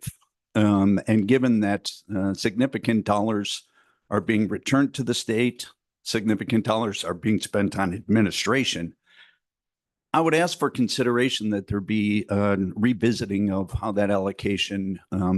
We were at 15% 4 years ago, so it was a hard-fought battle to get 15 to 18. I speak from my own experience at Arizona Western College, where our CTE programs are just bursting at the seams. They are. And I think there's a possibility where we can look at a different way of allocating these dollars. I look at CTEDs, I look at dual enrollment, I look at community colleges. There's probably a third way. It's not just secondary, post-secondary anymore. Secondary and post-secondary have blurred together. There should be consideration for that. I think we get a better bang for our dollars. And I would ask your consideration before you come back to us with a final plan that, well, let me ask, is there any consideration of changing that allocation, that split? We're talking to our stakeholders. We're following the guidelines of Perkins, which requires us to do. We haven't drafted a plan, so we're still waiting to see stakeholder input. Okay. So at this point, you have no direction or no sense as to what that allocation would look like. Okay, fantastic. Well, again, any other comments or questions? Yeah, Member Kravickas.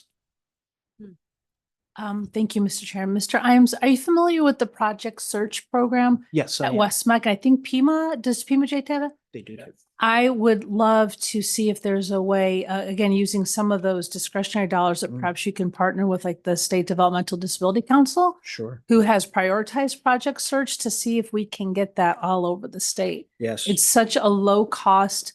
I won't go into great details. It's an amazing public-private partnership program for students with significant disabilities with an incredibly high employment rate. And it's a really good bang for the buck. And I would love to either, have you introduce you to the council and see how we can partner to get that in every CTED, sorry. That's, yeah. Thank you. Anyone else? Yeah, Member Clark. Thank you. Yeah, I think I'd just like a little bit more elaboration. I don't understand, and maybe I'm missing something, why nationally we're talking about a 37% average and on the spending to the community colleges. And in Arizona, we are just getting to 18%. And then what I'm hearing is that some of the money isn't spent and then it's being rolled back into things like administration, and you're allowed to do that, but why are we doing that? If we have community colleges that are willing to provide the services and we can increase that percentage. I guess I'm missing that. so, President Kaur, Member Clark, thank you for asking that. So a lot of it is decisions that are made at the local level for the recipients of Perkins itself. So for example, as to that 1.8 million of the unspent Perkins, one of the districts was 800,000 out of the 210 school districts. So that particular school district has not placed a priority on spending their Perkins funds. There are community colleges that have unspent funds as well. So it goes to the local decision-making within that specific organization. I'll share with each board member a state-by-state breakdown of, in fact, some states are as high as 50%. So I think we all share,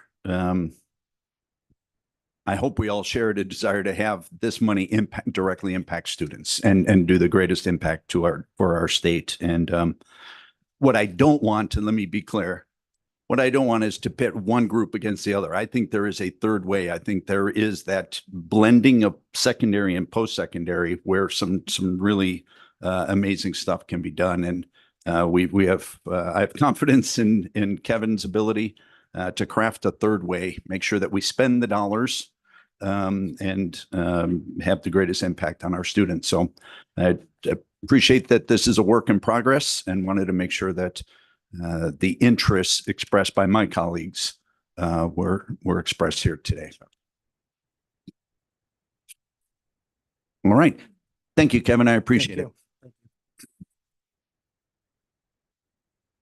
Going to move us on to 6E, which is presentation, discussion, and possible action to reform the State Board of Education ad hoc K-3 Early Literacy Advisory Subcommittee. Director Ross. Dr. Kaur, Superintendent Horn, members of the board. In our December meeting, during his superintendent's report, the superintendent had brought up desire to revisit the cut score for the reading portion of the third grade English language arts exam as it relates to the Move On When Reading legislation. Just for some context, Arizona has the lowest cut score in the country for legislation of this type. It's about halfway down minimally proficient. So it's embedded in there and is actually a carryover from Ames. They kept an equivalent cut score and then that hasn't been revisited since. So in discussing the desire to revisit the cut score with the superintendent, with board members, it was deemed that the most appropriate methodology, especially involving to get into stakeholder involvement, would be to reform the ad hoc K-3 Early Literacy Committee. And reform is maybe not the right word. It's not necessarily all the same members and same charges, but just we've had the name and we love our branding. And so So the board would just be voting to create that subcommittee, much as you did with the Special Education Evaluation Subcommittee. I would come back in February with a proposed roster for you all to vote on as well. So happy to take any questions. Any questions for Executive Director Russ? Just a quick question. If we do open up rulemaking, will it be very narrow in scope, or will it give us as an opportunity to cover lots of other topics? President Core, Superintendent Horn, Vice President Haley. So that would be determined by the subcommittee. The initial charge would be to examine the cut score for Move On When Reading, but subcommittee members could expand that charge if interested, especially if board members are serving on that subcommittee. Please, Member Meyerson. Thank you, Executive Director Ross. I think not a question is more so a comment, maybe in response to Member Haley's question. I think this was something, seeing it on the agenda, that I'm particularly excited about and also very passionate about in my own school setting, and just I think for us across the state. And I think I would just share sort of two things. One is, I think that the data coming out of states like Mississippi and others around the impact that the focus on early literacy can have, and I know has been a huge focus for the department as well, like could not be more data driven and supportive of what it means to accelerate student achievement. And so I'm just so excited about the potential of a task force like this. And then I think the second thing, and just a data point that I would highlight, I think often we don't highlight sort of the bright spots that we see across the state. And so I think two that I would just name, one is that over the past 7 years, Arizona has gone from 46th to 28th in the NAEP 4th grade reading. And I think that can be directly linked to so many of the incredible initiatives that have already happened out of groups, some of which are represented here today, that has put a focus on the importance of specifically the science of reading aligned work when we think about K-3 reading. And then I think the second thing I would name is, it's also my understanding that there's actually 25 schools right now that have a science of reading aligned literacy coach, and the data coming out. So this is not just a Mississippi success story, it's already happening in Arizona, that the data coming out of those classrooms and those schools is just incredible in terms of academic achievement gains for students. So anyway, more just in response, Member Haley, to your question, and not specifically a question for you, Executive Director Ross, but just really naming how excited I am and how supportive I am of a committee like this. Thank you. Thank you. Sure, Member Kravickas. Yeah, Mr. Chairman, I think it probably also worth pointing out that they had this really great staffer at the Department of Ed during all those years too.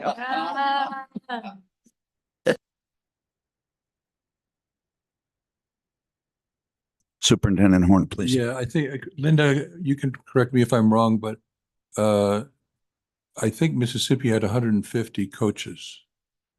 And we have how many?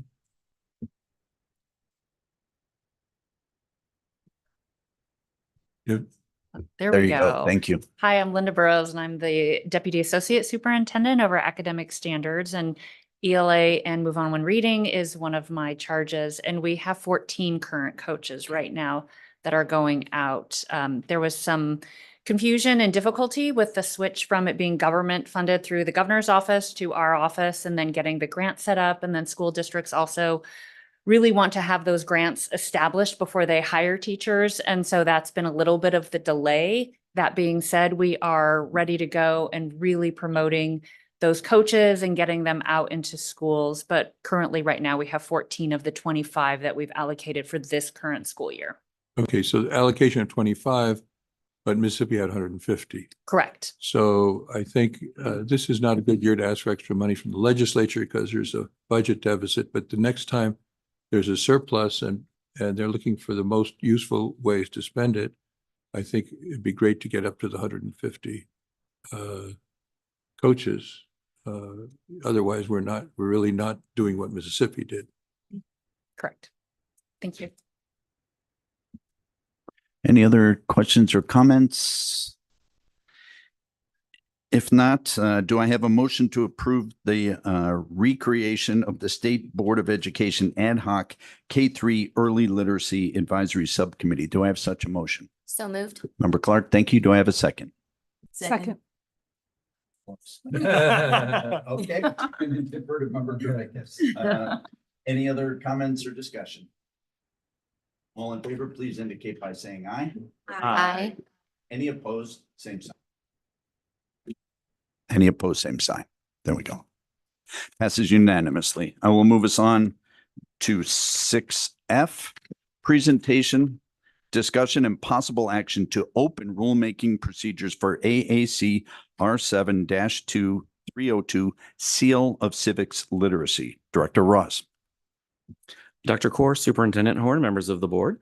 This request has come through the department's academic standards team, as well actually as other stakeholders. Melissa Taylor from GBL has reached out as well with this specific request. Presenting today is Hannah Rude, the Director of Social Studies and World of Native Languages from the Arizona Department of Education. Welcome. Push the button. It was just on. Hello, President Core, Superintendent Horn, members of the board. Thank you for having me today. We are looking to review the Seal of Civics Literacy. Do you have our slides or? No worries. Wonderful. Thank you. It will be short and sweet. Wonderful. So our objective today is to review the requirements and some of the data for the Seal of Civics Literacy. We had a lot of feedback from stakeholders. This is not just coming from me as a prior educator or as the director. And we had a request to just open up the requirements and review the requirements for the Seal of Civics Literacy. So the first set of data points I want to show you are actually the students who are attaining the current seals. Now, these are the seals that are monitored by myself at Academic Standards.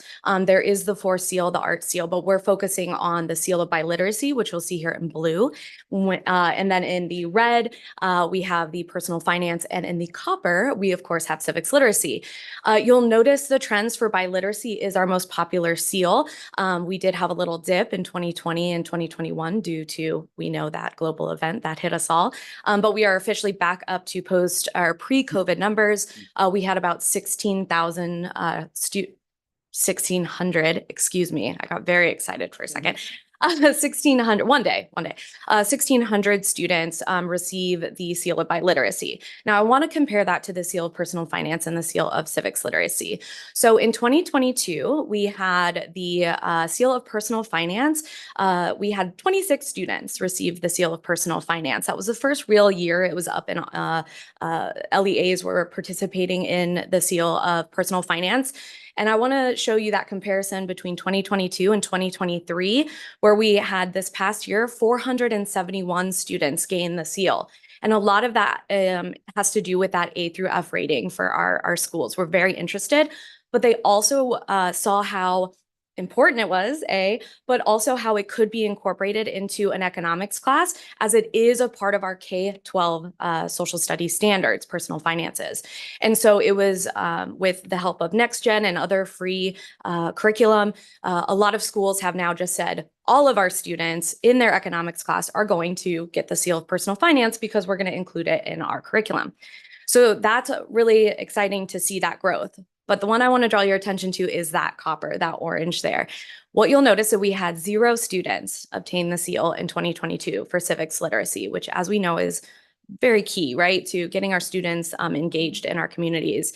And we had 39 gain the seal this past year from the graduating class of 2023. So we did have an increase, but not such a dramatic increase. And so the big question is, why was this happening, right? Why do we not see the same amount of increase and participation in the civics seal?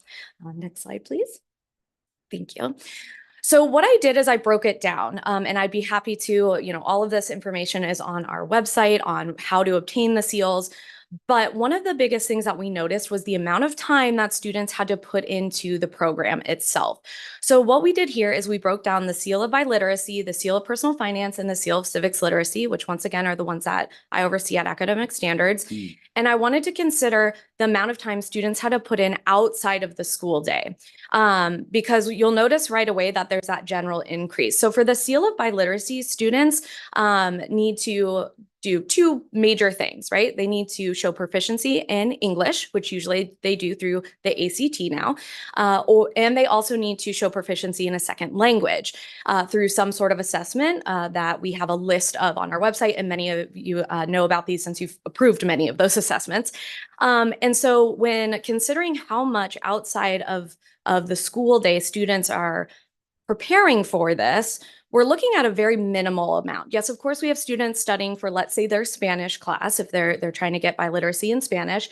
But at the end of the day, that's also required for school. So they're not doing additional work for the seal of biliteracy. Now, maybe they do 15 hours, cramming and studying right before that biliteracy assessment, or excuse me, the second language assessment. But, that's pretty minimum for a student who's usually taking this as a junior or senior in high school.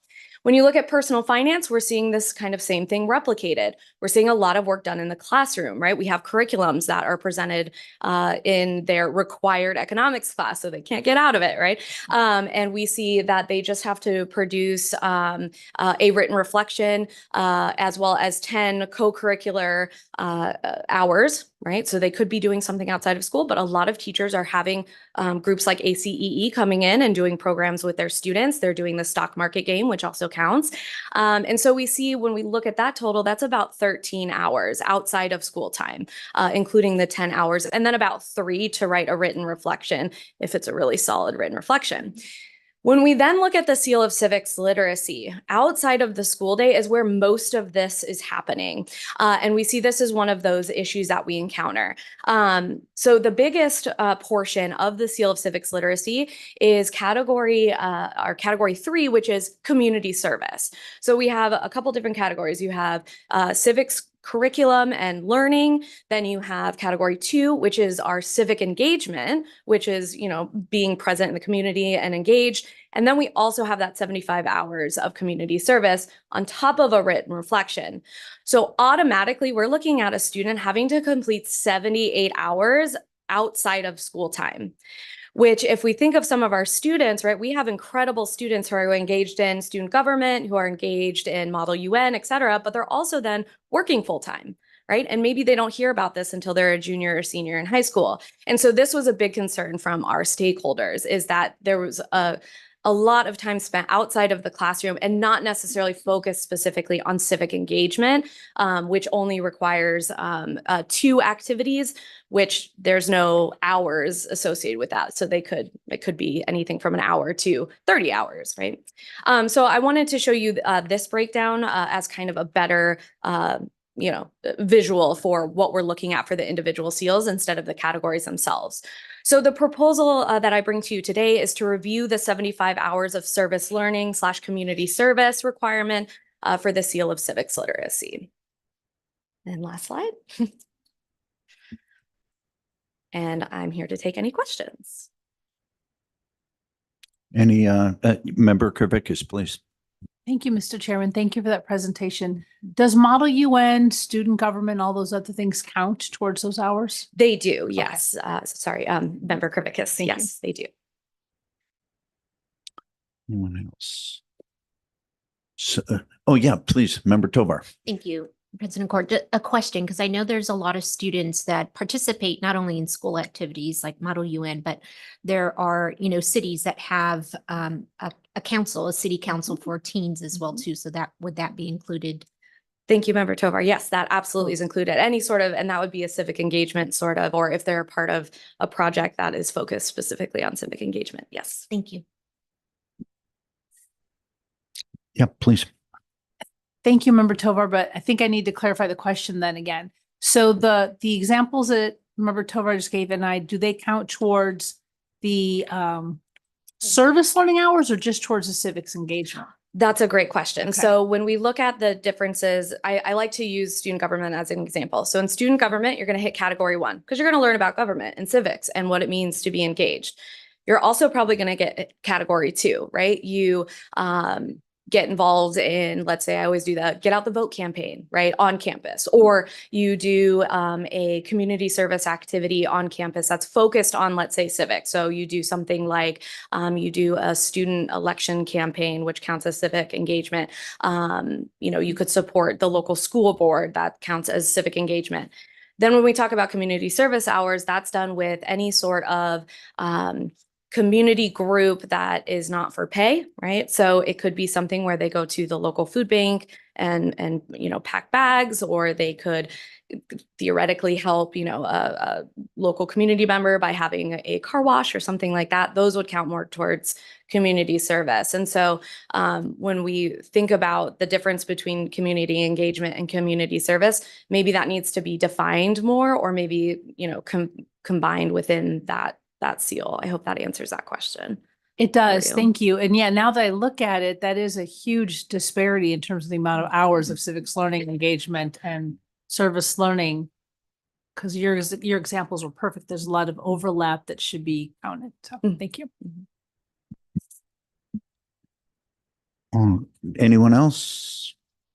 All right, then hearing none.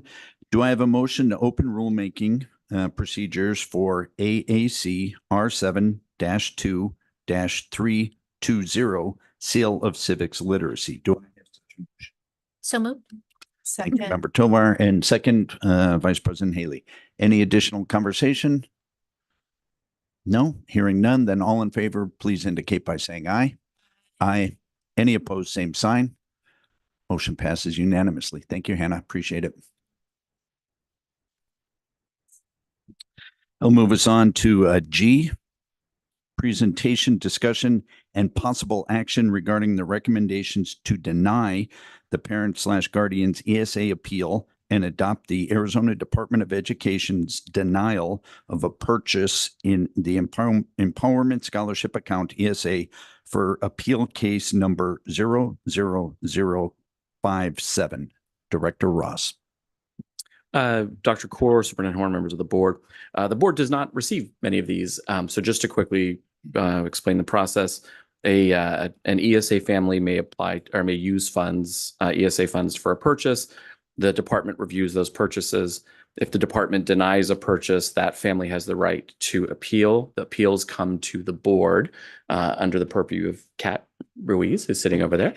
And then they go to a hearing with a hearing officer. And then once the decision is made, it comes to the board for final vote. In both cases, G and H, the denials by the department were upheld by the hearing officer during the hearings. And so the board's voting on two items that were upheld by the hearings. Thank you, Executive Director Ross. Any questions or need for conversation before I call the question? All right, hearing and seeing none. Do I have a motion to adopt the findings of fact, conclusion of law, and recommendations of from the hearing officer to deny the parent or guardian's ESA appeal number 00057? Do I have such a motion? So moved. Member Clark, thank you. Do I have a second? Second. Dr. Clay, any conversation, discussion? Hearing, seeing none. All in favor, please indicate by saying aye. Aye. Any opposed? Same sign. I will move us on to H, which is the exact same thing, yet as teed up by Executive Director Ross. Anything to add for this one, or I'll move right to discussion and a vote? You can move right to a vote, Dr. Kaur. Okay, thank you very much. Do I have a motion to adopt the findings of fact, conclusion of law, and recommendation from the hearing officer to deny the parent or guardian's appeal in case number 00050? Do I have such a motion? Member Clark, thank you. Do I have a second? Second. Vice President Haley, thank you. Any conversation, discussion? Hearing none, all in favor, please indicate by saying aye. Aye. Aye. Any opposed? Same sign. Motion passes unanimously. Thank you. Move us on to I, which is presentation and discussion regarding legislative affairs. The board may take action to support, oppose, or remain neutral on specific legislative proposals. Director Ross. Dr. Core, Superintendent Horn, members of the board. Just as a reminder, the board does have a 3-person legislative committee made up of Dr. Core, Vice President Haley, and Dr. Clay, who meet weekly during the legislative session to discuss bills and to give guidance to board staff. Today, for the overview of a few key bills related to the board, is Federico Yanes, who is admirably stepped into the breach with Deputy Director Wonders having moved on to the governor's office. So, Rico. Thank you, Sean. Good afternoon, President Core, Superintendent Horn, members of the board. I would also like to extend my thanks to President Core, Vice President Haley, and Member Clay for participating and directing staff and coming back for a second year on the legislative team. I know it is a very active team, so I appreciate that. I'm told the pay remains the same. Yes, it is. It has not changed. It wasn't part of the executive budget proposal. So to start, session kicked off with the state of the state. The executive dropped their budget proposal. Good news is that the board's operations has remained the same for fiscal year 25. And we are also now in the third week of committees. We're starting off of 6 for bills to be heard in their originating chambers. Right now, there has been discussion around school funding, school safety, discipline, assessments, graduation, academic standards, and early literacy. As of right now, we have a few key bills that we want to single out to you guys, one of which is going to be heard tomorrow in the House Education Committee. It is HB 2608. This is a bill that directs the board to conduct a teacher retention study, provides a comprehensive list of inclusions required to complete the study, including a comprehensive list of teacher retention rates based on their certification, their teaching assignment, and their location. And then it does the same for vacancies. We've been requested by legislative staff to testify tomorrow, just on some of the data limitations. We are neutral on this right now, and we're just looking to help make the bill a little bit better. And then also, Sean is going to be presenting on the A through F accountability system tomorrow as well. And Jessica provided some amazing materials for that presentation, so I wanted to thank her too. Dr. Core, Superintendent Horn, members of the board. For House Bill 2608, this is from Representative Gress. This is the calling for the board to do an annual study on teacher recruitment and retention. We've met with staff with Sean McCarthy, and we've actually met with the department and outlined what data are already available that's called for in the bill, what data aren't, what could be collected quickly, what couldn't, what are some alternatives. And so that's one of the reasons they've asked us to testify, is just to clarify what could be done. We are also doing our best to align the requests from the governor's office with the requests of the bill. And then, this is of interest to the board. And so, we will be good partners in this. So the testimony is really just to clarify what data are available. Thank you. And then we also have the Senate Education Committee meeting on Wednesday. So this one we flagged SB 1105. It's going to be heard, and it adds mental health professionals to the school safety program. There's been a little bit of talk, we're running close on the deadline, but there's been a little bit of talk about adding some language for House Bill 2400 to this bill. And that one would add school safety officers and retired peace officers to the school safety program.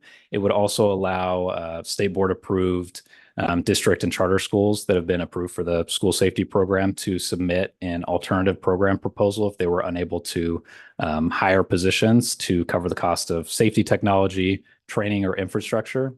And finally, there's been some stakeholder involvement in adding requirements that SROs receive training to effectively work with students with disabilities for this bill as well. And then I will pass it over to Sean to cover our last 2 bills. Thanks, Rico. Dr. Core, Superintendent Horn, members of the board. Up next is House Bill 2445, which from Representative Montenegro. Yeah. Which is calling for changes to Arizona's K-3 reading legislation, move on when reading. In particular, the legislation currently requires all schools that serve K-3 students to annually submit literacy plans and triannual literacy data for kindergarten through third grade students. This bill would allow exemptions to those submissions for schools with letter grades of A or B, schools that have a higher percentage of students proficient in third grade on the reading portion of the exam, or who have a higher number of students, higher growth percentage. It would exempt a large percentage of schools from submitting their annual plans or data. So we have been in discussion with the folks behind the bill. We're trying to get in to meet with Representative Montenegro, and then we've been in discussion with board members quite a bit to look for guidance. So we're working behind the scenes on the bill. And then give me what's the other number? It was 1058. Right? Okay. So that one, the personal finance. Yeah. Yeah. that one. So next is House Bill. Sorry, you can tell I've inherited Deputy Wonder's workload, and and even though I'm troubled by Rico's lack of a beard and mustache, he's doing a great job. And so House Bill, what was the number again? 1058. 1058. This is brought forward as Treasurer Yee as she presented today. It's calling for the addition of a half credit of personal finance to the graduation requirements for high school students. In speaking to the folks running the bill, we said that the board is, there's no issue with the content of the bill. Just anytime a bill is coming that changes graduation requirements, there are 4 key questions, sort of legislative Passover. You have to ask, are there standards for the course? There are not currently standards for this course, so the department would need about 18 months to create them. Who teaches the course? So would it be a certification? Would it be an endorsement? If there's something new required, then the department would need time to create that. Is there funding available? And then how would rural schools meet this requirement? What have rural schools had a chance to comment on that? Any particular issues they may have? And again, nothing about the content of the bill, just anytime these kinds of bills come, those 4 questions. To their credit, they heard those questions loud and clear from multiple stakeholders. The bill had been in committee. They pulled the bill out of committee in order to talk to stakeholders a bit further, but it aligns with Treasurer Yee's presentation this morning. So that's the highlight. We wanted to just spotlight those bills for now. Any questions or any comments from the board? Any questions or, Member Kervikis, please. Thank you, Mr. Chairman and members. I am aware of some of the moms who've been reaching out to, I think, Representative Gress and others about the SRO training requirement for students with disabilities. And I want to also remind us of the incredible story we heard from that mom in the call to the public today. I wish I could tell you that is the only story, but it is not. A disproportionate number of students with disabilities get caught up in discipline and SRO issues. So I just want to spotlight that as something, as you all know, I discussed that when we were approving the grants as well. Thank you. Absolutely. Any other questions for Executive Director Ross? I've been on this board for 8 years, and that comment, I'm troubled by his lack of faith. It's the funniest thing I've heard in 8 years. So, but he more than makes up for it with a wonderful head of hair too. So I think we're going to call that even. Rico, thank you for jumping in and taking the lead on many of these legislative priorities. Go ahead, Member Kervikis. I'm sorry, Mr. Chairman, is it appropriate to ask for the board to, as staff is meeting with legislators on bills and that bill comes up to, for the board to advocate for that as something we've discussed before, including requiring training for SROs and SSOs? Sure, Member Kervikis. As noted here, our approach usually, not exclusively, but usually is to try to make bills better, to exert influence behind the scenes without taking public opinion on bills right out of the gate. But if and when the time comes to take a public vote, that would require a board action. And we've done that in the past and could do that in the future, depending on the will of the board and the status of the legislation. We tend not to do that right out of the gate, to let the process play out and see where things are heading. I hope that answers your It question. does. I totally appreciate that, but I think it's still easily behind the scenes for staff to say, we have heard from parents and we've heard from your board members that this is an issue. Member Dr. Kaur, Superintendent Horn, Member Kravickas, in particular, because this was an area that was addressed in earlier school safety grant discussions, it does give us a window to talk, and we're meeting with Representative Gress and with his folks, and so we'll certainly bring that up. Thank you so much. Anyone else? Great work. I appreciate you both jumping in again, taking a bigger load in Aaron's absence. I'm going to move us on to number 7. Once again, it's a call to the public. And as usual, this is the time for the public to comment on certification enforcement actions on the consent agenda. Of course, the board may not discuss items not specifically identified on the agenda. And as a result of public comment, we'll just limit our comments to directing staff to study the matter, responding to any criticism, or scheduling the matter, of course, for further consideration decision at a later time.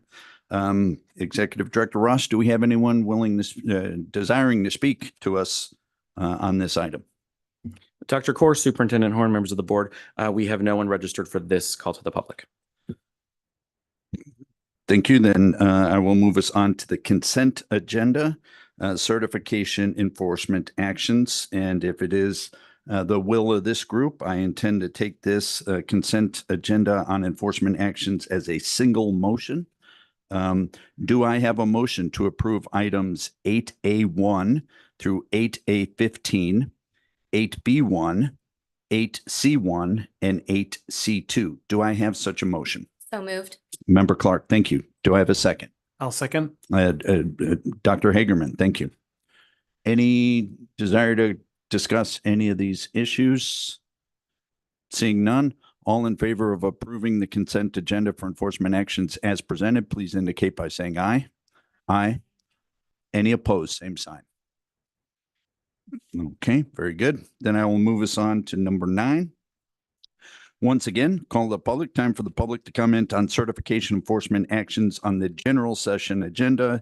The same caveats apply. We will we can't discuss items not specifically identified on the agenda, and as a result of public comment, it's just will limit us to directing staff, responding to criticism, or scheduling a matter to be discussed at a later date. Executive Director Ross, is there anyone wishing to speak to us for this call to the public? Dr. Kaur, Superintendent Horn, members of the board. Up first, we have Joseph Primus, followed by Flynn Carey, and then Lisa Bivens.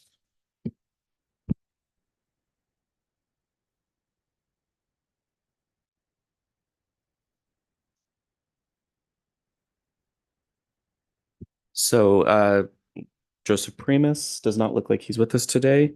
Okay. And then I've just informed that Flynn Carey won't be speaking today. Okay. Lisa Bivens. Oh, okay. Lisa Bivens will also not be speaking today. So up next virtually, we have John Karna, followed by Nicholas Enoch.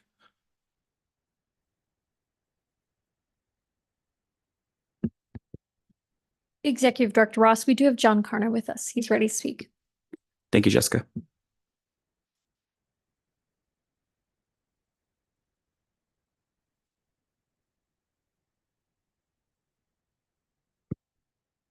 Mr. Karna, I see you as unmuted. Could you speak to see if your microphone's working? Thank you. We can hear you. Afternoon. Good afternoon. Please go ahead. Honorable members of the board. Does each member of the board have a copy of the certified letter I sent to Dr. Kaur and Dr. Horn? Mr. Karna, these were included in the materials shared with board members for this meeting. Thank you. I won't go through each item, but does the board have a question regarding items 1 through 9? Mr. Karna, do you have specific questions for the board? I do not. Okay. Well, the board doesn't appear to have specific questions for you at the moment. So would you like to end the call, or is there anything you wanted to ask before you go? Well, the three conclusions that I submitted, I asked the board to reject the PPAC recommendation, and I asked the board to resend the notices that I'm under investigation to the school districts. And lastly, I listed a number of schools that I would like the board to inform that I am certified for emergency certification. Is that all, sir? Yes, sir. All right. I appreciate you spending time with us here today. Thank you. Dr. Corr, Superintendent Horn, members of the board. Up next is Nicholas Enoch. Good afternoon, members of the board. My name is Nicholas Enoch. I'm the attorney with respect to, I don't know if now's the time to speak to it, but agenda items 10B1 and 10B3.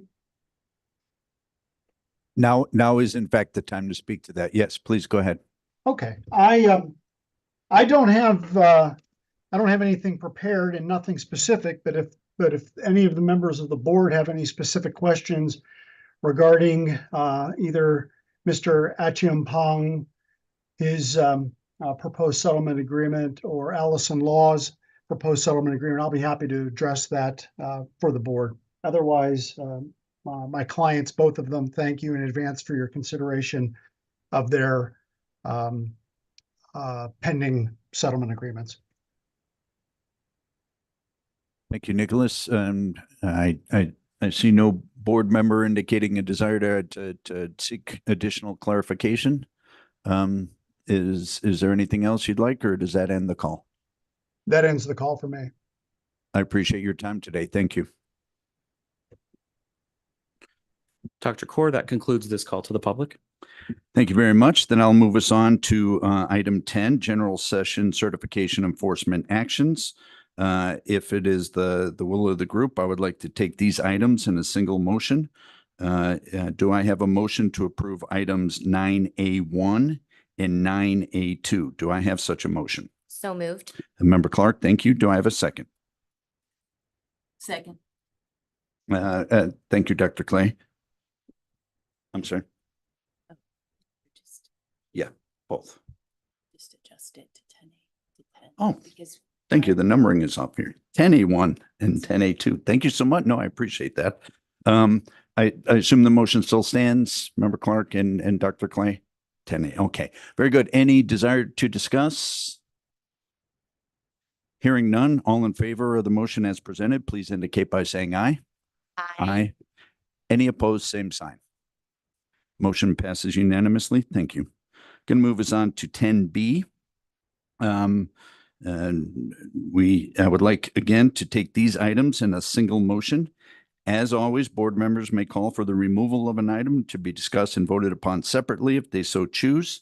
With that in mind, do I have a motion to approve items 10B1 through 10B7? Do I have such a motion? Dr. Hagerman, do I have a second? Member Kervikas, thank you. Any desire to have conversation, discussion? Hearing none, please, all those in favor, please indicate by saying aye. Aye.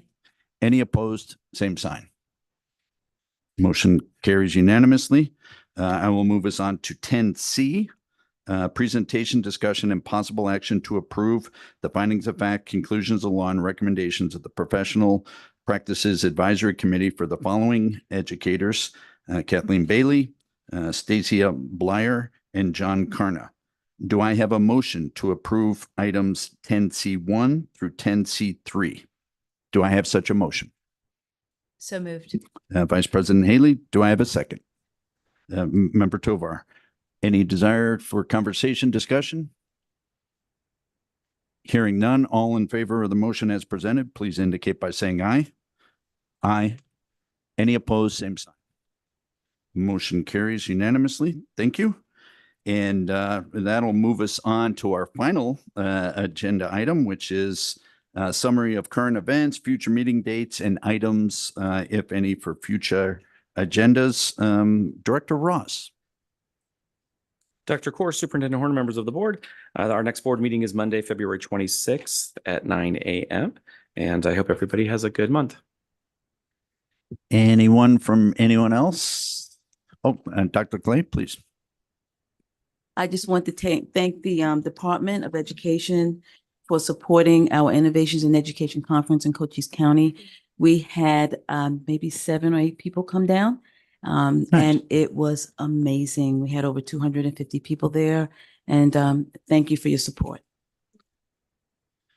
Very good. Then, if hearing nothing else, I will adjourn this meeting at 12:50. And